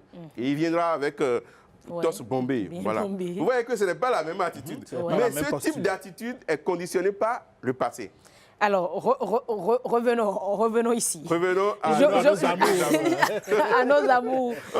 Perdus ou pas perdus. On a de l'autoroute là. Oui. L'autoroute tracée par Patrick. Alors, à partir de quand le chagrin d'amour devient une dépression? Non, je vais dire, c'est à partir de tout temps. Ah oui? C'est à partir de tout temps. Une fois que vous êtes déjà, vous subissez, vous manifestez cela, l'un des signes évidents, c'est que vous perdez goût à tout ce que vous avez l'habitude de faire. Vous vous isolez. D'accord. Ça, c'est le signe que les autres vont observer rapidement, c'est ça. Vous n'avez pas envie de vous lever le matin. Le jour se lève, mais vous n'avez pas envie de vous lever. Parce que vous ruminez. Vous ruminez. Il y a les pensées intrusives que vous n'arrivez pas à contrôler, qui vous submergent. Vous voyez? Donc, c'est des signes qui sont déjà... il faut vous avez parlé de l'isolement. Et quand est-ce qu'il faut commencer par s'inquiéter? Moi, je pense qu'il ne faut pas prendre ça à la légère, parce que c'est une souffrance réelle. Donc, il faut commencer par s'inquiéter déjà dès le départ. Quand vous sentez que ça ne va pas, et en même temps, prenez les précautions. Parfois, il peut être nécessaire que vous preniez des médicaments. C'est pourquoi il faut aller voir. Il faut aller un psychologue. Oui, voilà. Un médecin d'abord ou un psychologue, ça dépend de ce que... Donc, si vous voyez un des professionnels, il peut vous orienter aussi si ce n'est pas forcément chez eux que ça va pouvoir le faire. Donc, je pense qu'il faut cela. Mais la vraie question n'est pas quand est-ce qu'il faut commencer par s'inquiéter. La vraie question, c'est qu'il faut avoir une vie qui permet de prévenir cela. On va revenir, on va en venir tout à l'heure. On va en venir tout à l'heure, mais nous avons ces personnes-là qui vivent l'amour à distance, qui vivent l'amour de façon virtuelle. Est-ce que ce sont des relations très sujettes à des chagrins d'amour? Absolument. Absolument. Parce que sur les réseaux sociaux aujourd'hui, c'est tellement légion, tout le monde parle de chagrin d'amour. Tout le monde parle de dépression. On dirait que c'est pour notre ère, quoi. Oui, oui, et c'est vrai. Hein. Et aujourd'hui, il y a des gens qui sont vraiment résignés même à vivre seuls parce qu'ils se sont dit que je ne suis pas fait pour vivre en couple. Oui. Mais ça, est-ce que ce n'est pas un danger? Vous êtes psychologue clinicien. Oui, parfois, ce que je vous dis, vous voyez, parfois c'est difficile pour le thérapeute quand, par exemple, la personne vient pour se faire accompagner et la personne a déjà cette conclusion. Ce que je vous dis, c'est des choses que je vis tout le temps. Hein. La personne est tellement intellectuelle, carrée, mais elle sait que ça ne va pas. La personne vient pour être accompagnée, mais elle dit que non, il n'y a pas de vrai amour. C'est-à-dire, elle prend une conclusion d'office. Pourquoi? Elle se base sur ça, son expérience. Et c'est quoi encore? Le pire, c'est que son cerveau... Vous voyez, si vous avez l'habitude de regarder des choses sur TikTok, c'est des genres de trucs que vous regardez qui vont apparaître chez vous. S'enchaîner. Donc, du coup, comme lui s'intéresse à quelqu'un a été trahi, quelqu'un a fait ceci, quelqu'un a fait ceci, il ne verra que ça. Et il a l'impression... Ça ne l'arrange pas. Elle a l'impression que ça se passe comme ça dans le monde entier. C'est ça. Je vous assure, chers téléspectateurs, il y a des hommes fidèles, il y a des femmes fidèles. Et je suis des hommes vivants. Docteur, regardez dans cette caméra tout droit devant vous et adressez votre message aux téléspectateurs. Dites-le leur. Je dis, il y a les deux hommes que vous voyez sur le plateau ici, c'est des hommes vivants, qui a des hommes fidèles. Sérieux? Docteur, vous avez gâté l'affaire. Revenons ici. Je voudrais qu'on parle de conseils au public en période de rupture. Saint-Valentin. Au public qui sont en période de rupture. Alors, que faut-il absolument éviter de faire juste après une rupture? Juste après une rupture, il faut savoir que ce n'est pas la fin du monde. Parce que d'abord, la rupture prouve que vous avez la capacité d'aimer. Ah, ça c'est ça. Quand vous avez une rupture, ça veut dire que... Vous voyez, on reconnaît le jour en voyant la nuit. Donc, quand vous avez une rupture, ça veut dire que... Ah, ça veut dire que effectivement, j'ai aimé. C'est d'abord la chose qu'il faut savoir. Ça veut dire quoi? C'est une bonne nouvelle, entre guillemets. Voilà. Maintenant, posément, ça veut dire que je suis, si nous prenons l'exemple d'une image, je suis dans un tunnel et je vais sortir par là-bas. Il ne faut pas dire que c'est fini, la vie est terminée. Il y a forcément de l'éclair au bout du tunnel. Oui, il faut avancer. Parce qu'en réalité, c'est quoi? c'est que de façon mécanique ou de façon structurelle, il faut dire que c'est votre cerveau, c'est comme il y a un sevrage. Un sevrage de... Vous savez que dans l'amour, on dit il y a les hormones bienfaisantes de dopamine, adrénaline. Donc quand il y a une chute brutale de ces hormones-là, il y a un choc forcément. C'est-à-dire la rupture, le cerveau répond à la rupture avec cette chute-là. C'est ça. Donc posez-vous, cherchez les aides que vous pouvez chercher et prenez du recul, faites le point de votre responsabilité. Je ne dis pas de se culpabiliser. C'est ça. Non, faites le point de vos responsabilités. Faites le point de définir maintenant. Voilà, c'est le moment de définir ce que vous voulez vraiment. Parce que c'est quoi? C'est l'expérience là vous a montré que vous ne voulez pas un homme qui soit contrôleur, par exemple. Vous ne voulez pas un homme qui soit pingre. Donc, redéfinissez maintenant l'homme que vous voulez à la lumière de l'expérience que vous venez de vivre. C'est ça, au lieu de tout arrêter. Au lieu de dire que... D'idéaliser les choses. Parce que qu'est-ce qui se passe? Quand il y a rupture comme ça, on idéalise l'autre. Ah, voilà, il était bon, hein, il était gentil, hein, il était ceci, hein, elle était ci, hein, elle était ça. Hein. Est-ce que je peux encore trouver une femme comme elle? Est-ce que je peux encore trouver un homme comme lui? Un peu comme notre intervenant qui a dit 8 à 9 ans. Depuis, il n'arrive pas à s'en passer bien. Alors que le bonheur n'est jamais loin, hein, c'est sûr. Alors qu'est-ce qui se passe? Si vous ne faites pas ce travail, vous allez rentrer dans une répétition de la même expérience. Docteur, je voudrais vous poser une question. Le temps commence par nous tacler. Dites-moi, quelle est la place, le rôle du mental forgé par l'individu dans la gestion de ce type de relations? Oui, c'est pourquoi on parlait de la capacité de résilience. Oui. Il faut muscler votre résilience. Et muscler sa résilience, c'est beaucoup de choses. Quels sont les gestes simples qu'on peut faire pour stabiliser ces choses? C'est d'abord une habitude à prendre soin de soi. Une habitude à prendre soin de soi, c'est quoi? À s'aimer déjà soi-même. Voilà, une habitude. Quand on dit ça, bon, on a l'impression que c'est virtuel. Voilà, quelque chose qu'on dit tous les jours. Non. Comment est-ce que c'est réel? Comment est-ce que l'on peut le faire pour s'aimer soi-même avant de s'ouvrir aux autres? D'abord, être vrai avec soi-même. Être vrai avec soi-même, c'est quoi? J'ai besoin, par exemple, nous sommes ici, j'ai besoin qu'on éteigne la climatique. La climatisation. Oui. Voilà. Alors, je demande gentiment aux gens qui sont ici. Moi, ça me fait froid. Ça, c'est difficile pour moi. Peut-être que je suis très insupportable pour moi. Voilà. Est-ce que c'est possible pour vous qu'on éteigne? Mais je vais dire non, je vais les déranger. Non, il ne faut pas demander. Il va les déranger. Je vais rester là. Jusqu'à tomber malade. Ça veut dire que je me coupe de mon besoin. Et quand tu te coupes de ton besoin, d'abord, tu ne peux pas reconnaître le besoin de l'autre et ça va venir à la rupture. La première chose, d'abord, c'est apprendre à reconnaître ses propres besoins. Qu'est-ce qui résonne en moi? Quand il y a une situation, il ne faut pas penser forcément à l'autre d'abord. Qu'est-ce qui résonne? Parce que chaque situation réveille un traumatisme passé. Est-ce que ce n'est pas de l'égoïsme, peut-être? Donnez le nom que vous voulez à ça, mais sauvez votre vie. D'abord, il faut passer à ça d'abord. J'aime bien cette phrase. Baptisez ça comme vous voulez, mais de toute façon, c'est de cette manière que vous allez renforcer votre résilience. Et quelle sera l'importance, selon vous, de l'entourage, de ne pas s'isoler, de parler, de s'ouvrir à l'autre, malgré cette période de rupture? Oui, dans ce genre de questions, je dis toujours... ce que nous faisons comme erreur, c'est d'acculer la personne de question, c'est de vouloir coûte que coûte que la personne puisse parler. Mais parfois, la personne n'a pas besoin de parler. La personne a besoin seulement que vous soyez là.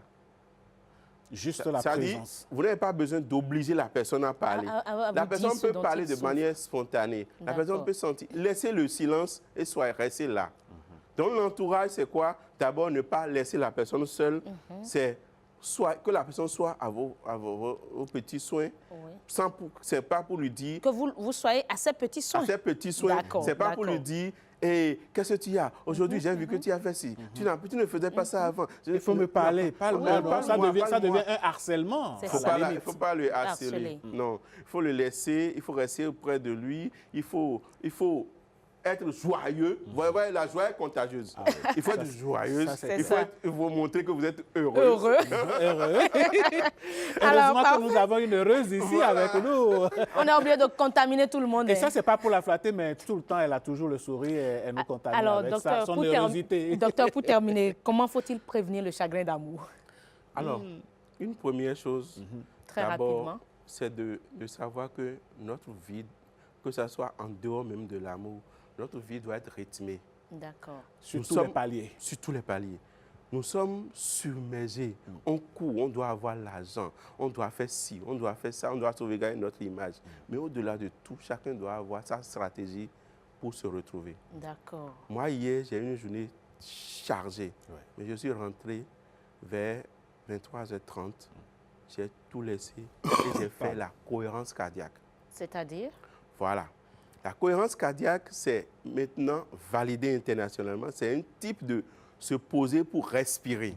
Et respirer, c'est pour... On a dit tout à l'heure que le chagrin d'amour, c'est le cœur qui lâche. Oui. Alors, c'est pour faire... pour arrimer la connexion avec le cerveau et le cœur. Ça se fait comment? On s'assoit, la colonne vertébrale bien droite. On inspire par les narines et on expire par la bouche lentement.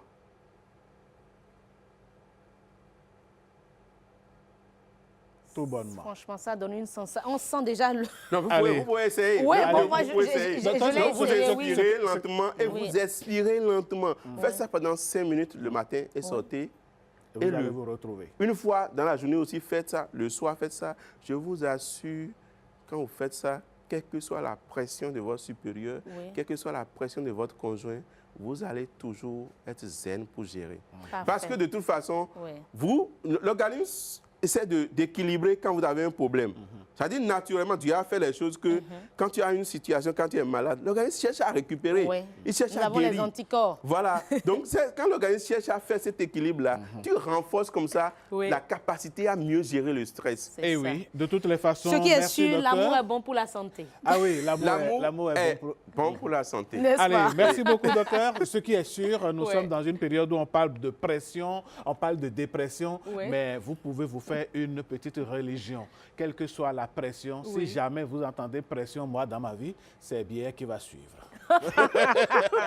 La bière pression. Terminé. Allez, mesdames, messieurs, il faut donc vivre dans la joie. Merci, heureuse. Merci, docteur. Vous nous revenez quand vous voulez. Hein. Mesdames, messieurs, on parle toujours d'amour. On va rentrer maintenant au niveau des couples pour parler du coaching conjugal. Est-ce que le coaching conjugal est un outil pour les couples? On en parle avec Amandine Aniabossou que nous allons accueillir avec ce tapis.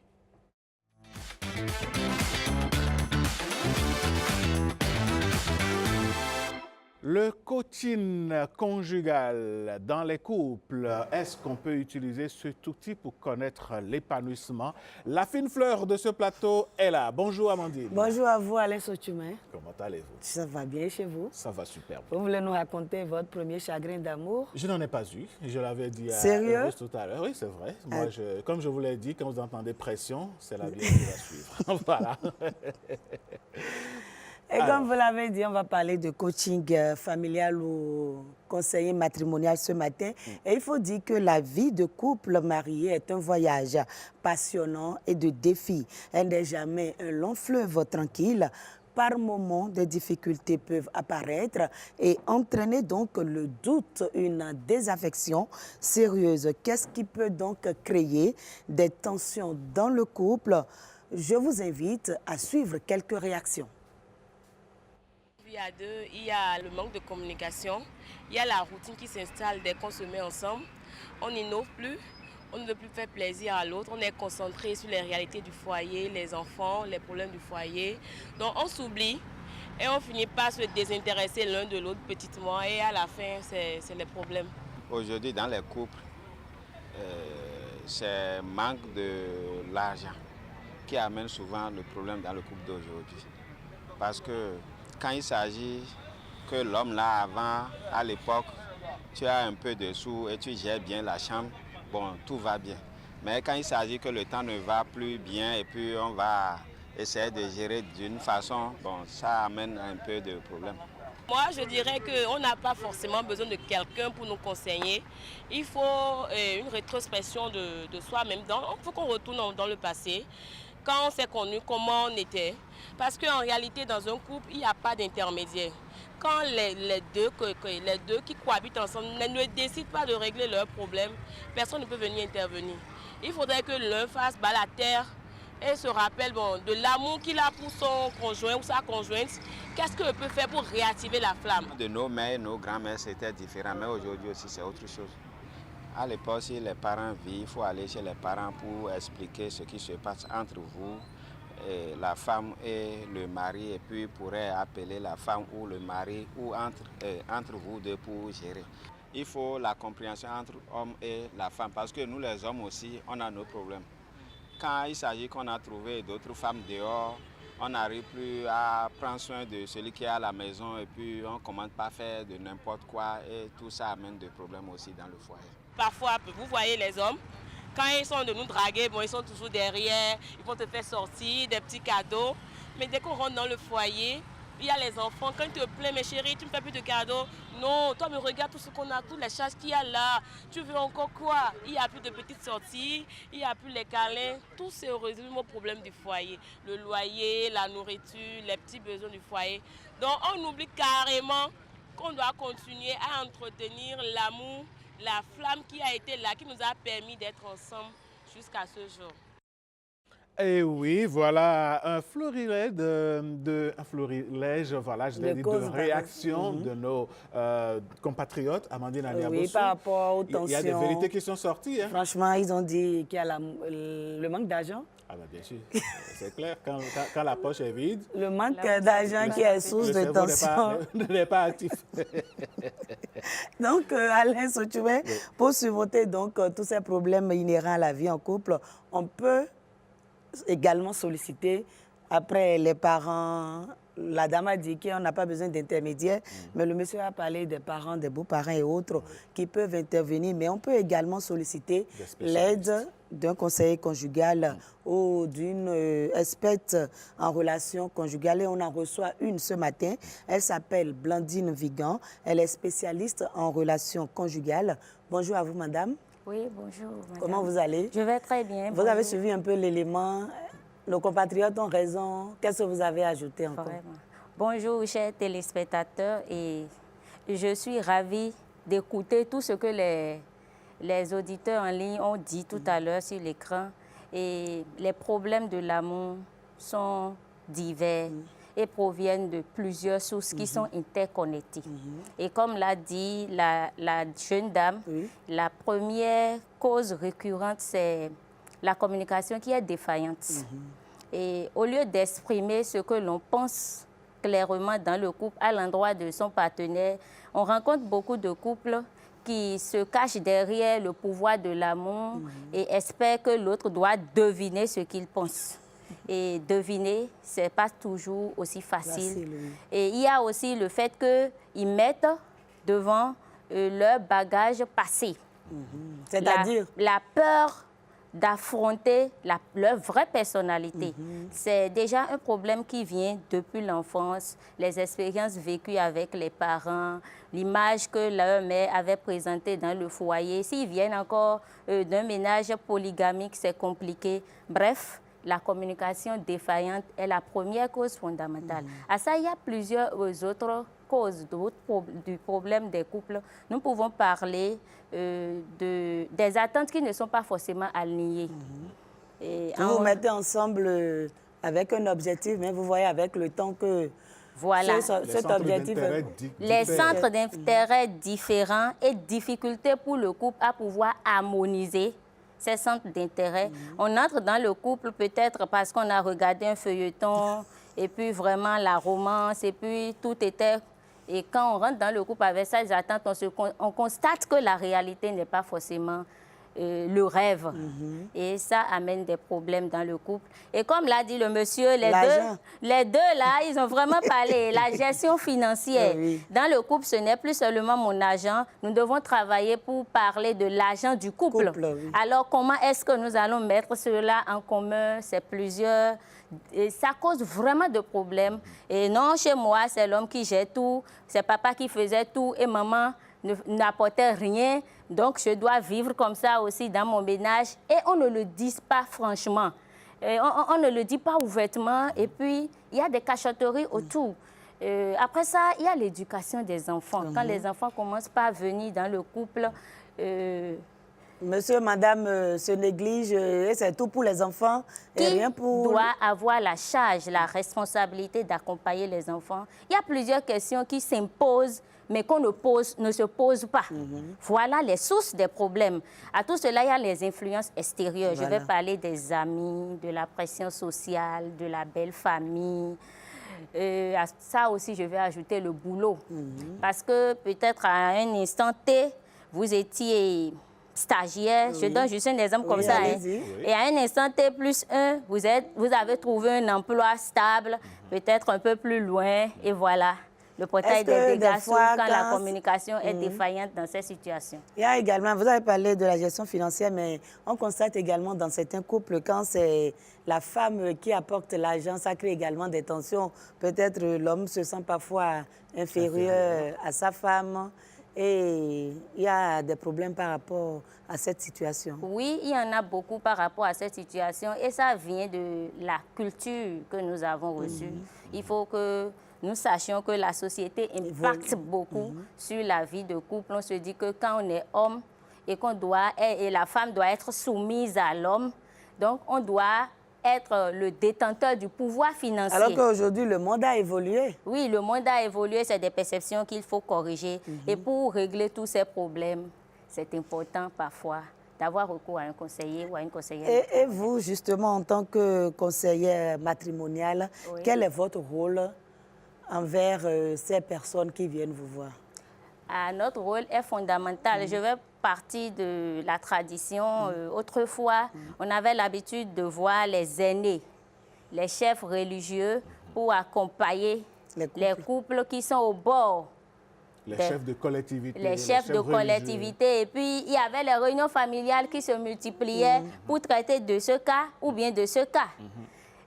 Aujourd'hui, les réunions familiales se font de plus en plus rares. Pour ne pas dire qu'elles ont disparu. Bon, merci.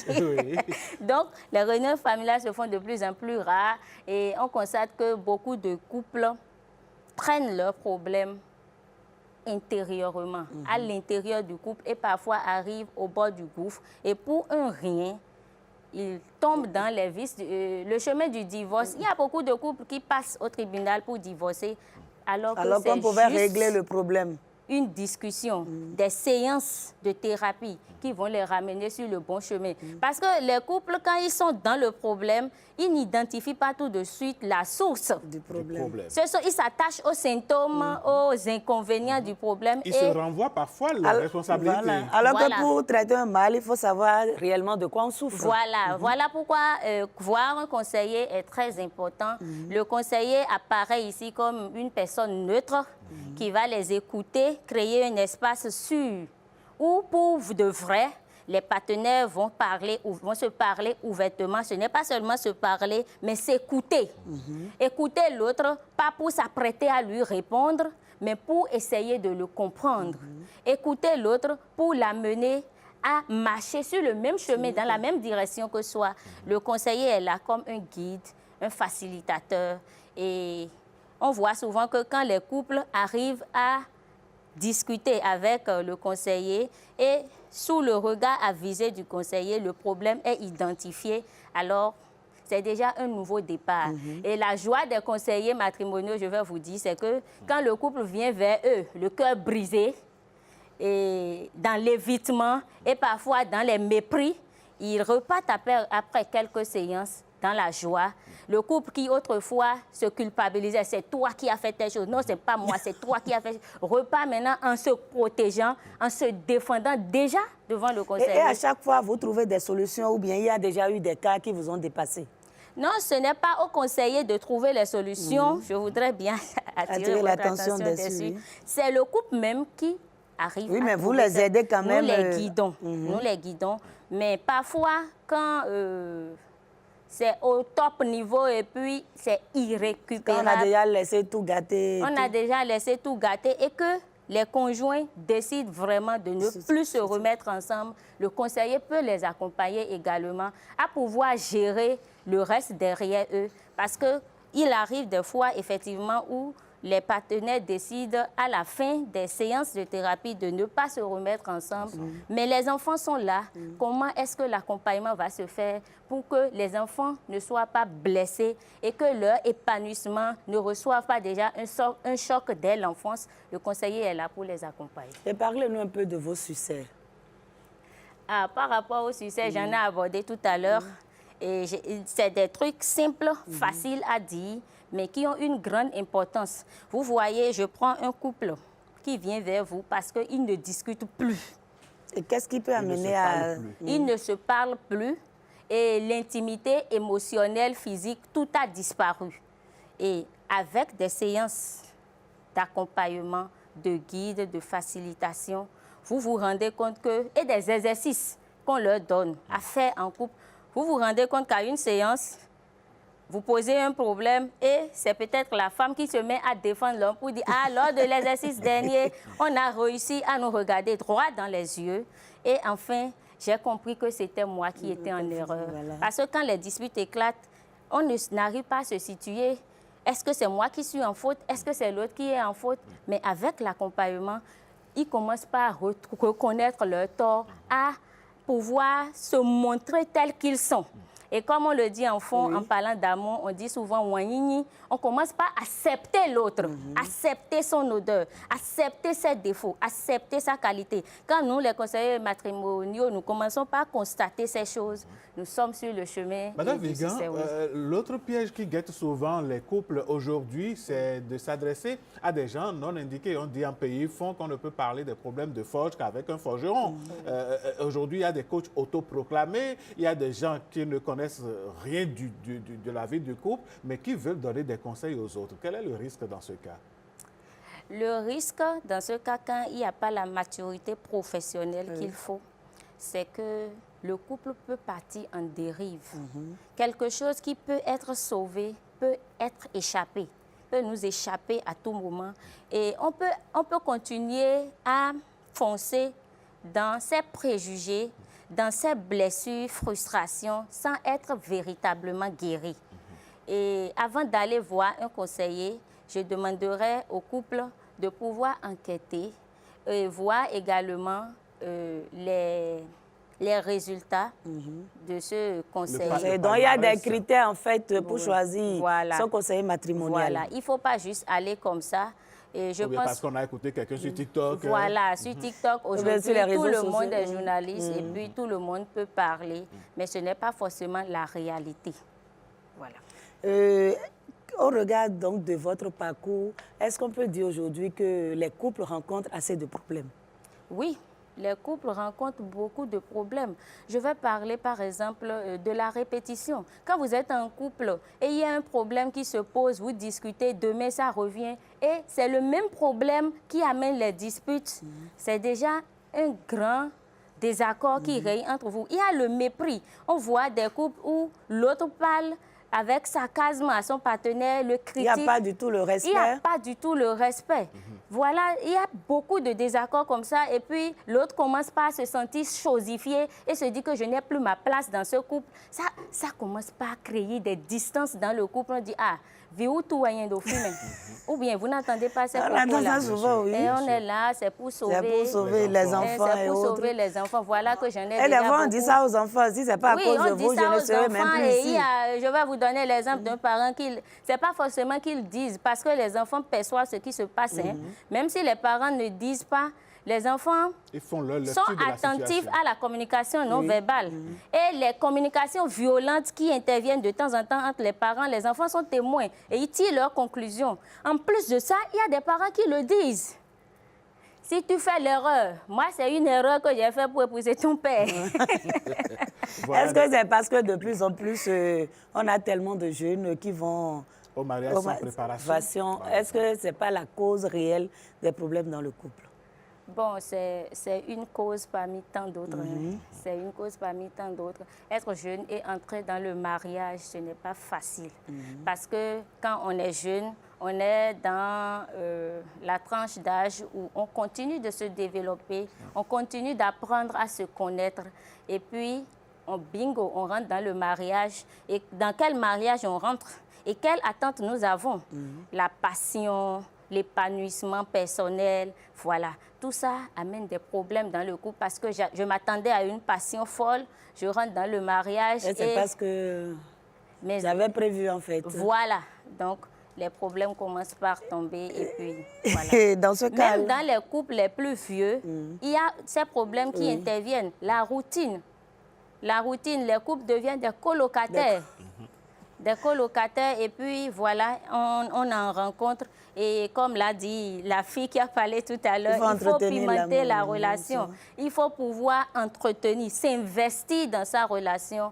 L'harmonie conjugale, ce n'est pas un état permanent qu'on gagne une fois pour toutes, mais c'est un jardin qu'il faut cultiver au jour le jour avec attention, patience, amour. On sait que le Béninois ou bien l'Africain n'aime pas trop se confier à autrui. Est-ce qu'aujourd'hui, on peut dire qu'on a de plus en plus la culture d'un conseiller matrimonial? Oui, aujourd'hui, ça s'améliore petit à petit. Et beaucoup plus dans les milieux urbains. Dans les villages et autres, les gens sont encore beaucoup plus réticents parce qu'ils se disent, ils n'ont pas encore la confiance pour s'exposer. C'est comme si ce qu'ils diront devant le conseiller matrimonial sera entendu ailleurs dans le quartier ou bien on va prendre ça pour le dénigrer. Alors que le métier du conseiller conjugal a le secret professionnel. Donc, ce n'est pas quelque chose qui pourrait être divulgué. Et j'invite par là tous ceux qui m'entendent à faire le pas, à avoir confiance aux conseillers conjugaux. Professionnel. Voilà, et à pouvoir en parler parce que tout ce qu'on subit dans le couple, parfois il suffit juste d'en parler et puis on est dégagé et on a la facilité à analyser la situation autrement. Nous sommes à quelques jours de la fête de la Saint-Valentin. Qu'est-ce qu'il faut faire pour une harmonie dans son couple? À quelques jours de la Saint-Valentin. Dans le couple, la Saint-Valentin, c'est tous les jours. Comme je l'ai dit tout à l'heure, l'amour, c'est un jardin qu'il faut cultiver. Et peut-être pour la période, je dirais que quand nous nous préparons pour les fêtes de fin d'année, on voit souvent des gens qui enlèvent les toiles d'araignée, on fait le réaménagement. On remet la peinture. On remet la peinture, on décore le sapin de Noël, voilà. Tout ça. OK, la Saint-Valentin, c'est pour célébrer l'amour. Pourquoi ne pas essayer? Et vous, couple en difficulté, aujourd'hui, peut-être demain ou le soir, par exemple, retrouvez-vous. Faites l'effort de vous garder par la main. 15 minutes, sans rien dire, regardez-vous droit dans les yeux. Vous allez voir que cet exercice paraît très simple, mais ça vous permet de découvrir l'autre. On dit que le regard dans les yeux, c'est le regard de l'âme. Bon, c'est tout ici nous commet. En regardant cela, tu peux constater des défauts, tu peux constater la beauté, tu peux savoir ce que tu auras à faire. 15 minutes, pourquoi pas. Et un carnet pour le couple, un carnet du couple. Dans ce carnet, ce soit note 10 règles ou bien 10 comportements de ton conjoint que tu apprécies. Donne-lui dans une enveloppe emballée, pourquoi pas. Préparons la Saint-Valentin, la fête de l'amour, en posant des petits pas tous les jours. Et c'est ces petits pas qui feront de nous des personnes vraies. Et nous allons jouir d'une harmonie conjugale heureuse. Madame Blandine Vigan, merci beaucoup à vous. Belle conclusion.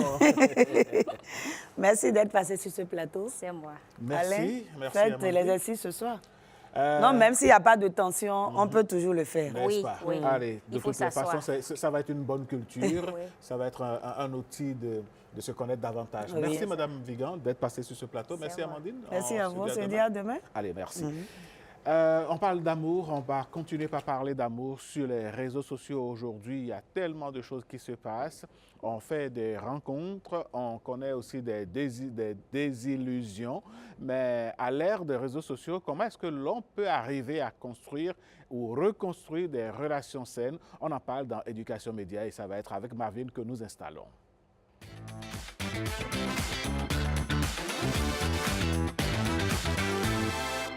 À l'ère des réseaux sociaux, comment reconstruire des relations saines, des relations qui sont basées sur la vérité et l'authenticité? On en parle dans cette séquence. Marvin, bonjour. Bonjour Alain, comment allez-vous? Je vais super bien, et vous? Ça va également. Alors, vous aussi, vous annoncez les couleurs de l'amour aujourd'hui, ça n'arrive pas tous les jours. J'essaye d'être dans les normes. Allez, ce matin, vous nous parlez de la reconstruction des relations vraies et saines à l'ère des réseaux sociaux. Oui, et cela déjà parti du fait que les réseaux sociaux actuellement, avec la digitalisation, les couples font face en fait à une pression sociale. Donc là, en fait, chaque photo, chaque story, chaque like devient un outil de comparaison. Et il faudrait déjà que chaque couple se dise pourquoi il se lance sur les réseaux sociaux. Et les réseaux sociaux imposent un standard de bonheur amoureux parce qu'aujourd'hui, je ne sais pas si vous le voyez également comme moi, on fait des comptes personnalisés pour des couples où on montre le quotidien, bon, on griffe le quotidien, le bonheur, les voyages, les jacuzzis et tout ça. C'est ça actuellement qui est tendance sur les réseaux sociaux. Et ça crée de la comparaison constante. C'est-à-dire que les couples sur Instagram, TikTok ou Facebook montrent le meilleur d'eux. Et cette exposition crée un miroir trompeur parce que l'autre personne qui n'a pas pu exposer sa relation sur les réseaux sociaux ou a exposé mais qui n'a pas le même effet ou la même audience, voilà, cette personne-là va se dire pourquoi mon couple n'est pas comme eux? Pourquoi, par exemple, la Saint-Valentin, depuis, on attend le 14 février pour voir quel couple va publier le cadeau le plus cher ou bien le cadeau le plus esthétique en fait des réseaux sociaux. Donc, actuellement, ça crée cela. Et les études psychologiques sociales montrent que comparer sa vie à celle des autres augmente le stress et diminue la satisfaction relationnelle. Il y a plusieurs personnes, juste en se fiant sur les couples en ligne, ont détruit en fait les leurs parce qu'elles ont tellement créé une comparaison. Et font la comparaison du virtuel au réel. C'est bien ça. Et cette pression de validation, les jeunes ressentent le besoin de prouver qu'ils vivent bien. Donc, à travers des likes et des commentaires. Donc, plus, en fait, tu postes ta relation sur les réseaux sociaux, plus les gens aiment, c'est que ça va. Et ça... Oui, mais au fond, qu'est-ce que ça apporte en réalité dans la vie de tous les jours? Ces likes, ces réactions sur les posts, sur l'exposition de son couple. C'est comme, moi, je me dis souvent, quand on décide de mettre son couple, de quitter le réel pour venir sur le digital, c'est qu'on a besoin de l'approbation des gens. Le fait que d'autres personnes créent de l'engouement autour de notre relation ou bien notre vie privée, peut-être ça satisfait d'une manière ou d'une autre un ego ou une manière en fait de se dire « Ah oui, donc mon conjoint est apprécié par tous » ou bien « Ma conjointe est appréciée par tous ». Ça crée peut-être une satisfaction d'ego et d'appartenance ou en même moment pour dire en fait à d'autres personnes « Celui-ci m'appartient, celle-ci m'appartient ». Toutefois, je pense qu'il y a vraiment des conséquences liées à l'exposition des couples sur les réseaux sociaux. Justement, parlons de ces conséquences. Il y a la fragilisation, bien évidemment. L'exposition excessive peut mener à des malentendus, de la jalousie, voire des ruptures. Parce que là, maintenant, l'autre n'est plus apte à sortir ou à faire des choses sans son conjoint ou sa conjointe. Dès qu'elle est aperçue ou il est aperçu quelque part, très rapidement, ça peut... ah, ce n'est pas toi le gars de telle personne, pourquoi c'est... Et de petites histoires qui ne sont normalement pas des histoires à conflit sont transformées vu que plusieurs personnes en fait suivent la relation de près parce que vous avez créé... Tout en étant loin. Tout en étant loin. Donc, les gens suivent la relation de près tout en étant loin. Ils créent en fait une implication, on donne la possibilité aux gens de s'impliquer dans notre relation. Mais dans ces conditions, comment est-ce que la relation pourrait être saine? Bon, selon moi, il faut définir clairement les limites d'exposition, ce qui est publiable, ce qui peut rester en privé. Il n'est pas interdit de poster en passant la photo de son conjoint, de sa conjointe pour dire « je suis avec telle personne ». Mais prendre peut-être ça comme habitude pour pouvoir permettre à des personnes qu'on ne connaît forcément pas de s'immiscer dans notre vie privée, je pense que ce n'est pas trop bien.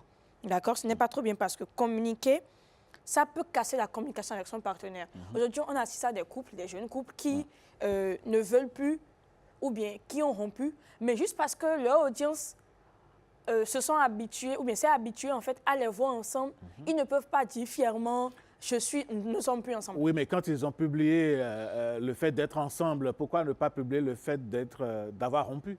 C'est là, en fait, l'avantage en fait, de peut-être poster ces relations sur les réseaux sociaux, parce que sûrement qu'ils ont eu des collaborations ou des contrats via le branding couple et qu'ils ont pu générer en ligne. Donc, dire maintenant qu'on n'est plus ensemble, ça veut dire que tout ce qui est contrat élaboré suivant en fait, l'audience qu'ils ont créée autour de leur amour digital disparaît. Donc, ils sont obligés de rester dans l'illusion de faire croire quand même aux gens qu'ils sont toujours en couple, alors qu'ils ont désormais chacun peut-être sa vie, maintenant privée, finalement, cachée, ils sont dans l'hypocrisie et dans la tromperie, pourquoi pas? C'est ça, c'est ça. Donc, c'est un peu compliqué. On dit souvent, c'est vivre mieux que... faut mieux vivre. Pour mieux vivre, il faut vivre caché. Il faut vivre caché. C'est Mais ça. Comment vivre caché lorsqu'on est un homme ou bien une femme publique? On peut vivre caché, en fait. Toute chose a toujours... On peut toujours...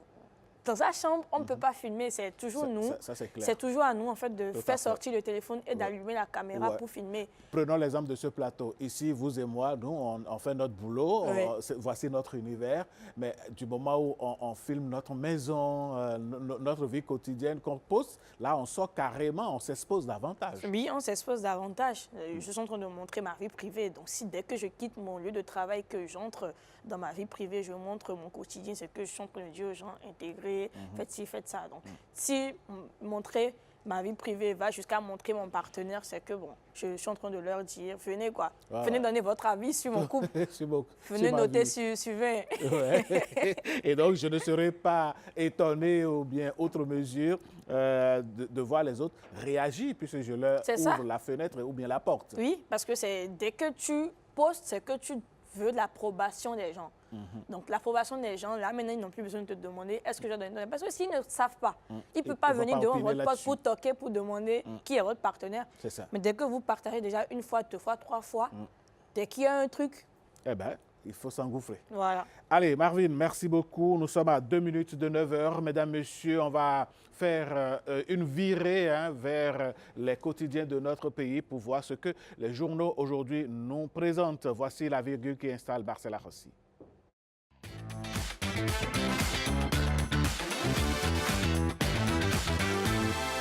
C'est la Rossi, revue de presse. Bonjour. Qu'est-ce que les journaux aujourd'hui nous proposent dans leur une ou bien à leur manchette? Ouvrons avec Gaskiani Info qui plonge ses lecteurs dans ce qu'il appelle le grand jeu des incompatibilités. Le journal met en scène aujourd'hui une Assemblée nationale à peine installée mais déjà traversée par une tension silencieuse.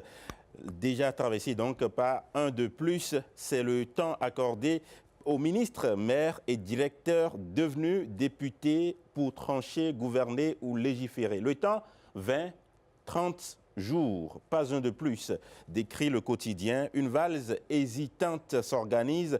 On avance, on recule, on calcule. Louis Koukwemedi lui donne le temps d'émission rapide depuis le premier jour de l'installation. La ligne était déjà claire, la règle est respectée aussitôt. Mais autour de ce geste net, le journal va observer une armée d'indécis suspendus entre ambition et stratégie. 4 ministres sont sur la sellette des figures lourdes du régime, précise le journal. Leur silence éloquent va souffler le quotidien. Pendant ce temps, les suppléants retiennent leur respiration, guettant l'instant où une carrière peut basculer. Au fond, analyse Gaskiani Info, la vraie bataille n'est peut-être pas de choisir, mais de choisir le bon moment. Car en politique, le calendrier est parfois une arme plus tranchante que la loi. Même partition chez la presse du jour qui pose frontalement la question Assemblée nationale ou gouvernement, quel choix pour les ministres élus députés? Le journal rappelle ici avec fermeté l'article 166 du Code électoral, incompatibilité absolue. Il n'y a pas de place pour le double costume, mais derrière la rigueur juridique, poursuit le quotidien La Presse du jour. qui dévoile une équation bien plus vertigineuse. L'après-talon approche. À quelques semaines d'une présidentielle capable de rebattre toutes les cartes, rester au gouvernement relève presque du pari. Siéger au Parlement, en revanche, apparaît comme une assurance politique, un refuge institutionnel pour les 7 années à venir. Cap maintenant sur Bénin Intelligent. Ici, le ton est plus institutionnel. Les députés sont invités à une séance plénière ce jour. La 10e législature de l'Assemblée nationale a effectivement démarré ses activités depuis le lundi 9 février 2026. Merci à vous, Marcel Akhossi. Mesdames, Messieurs, merci pour l'attention que vous nous renouvelez chaque jour. Toute l'équipe se joint à moi pour vous remercier profondément. Restez scotchés au programme de Bénin TV. Le meilleur, c'est ici. À demain.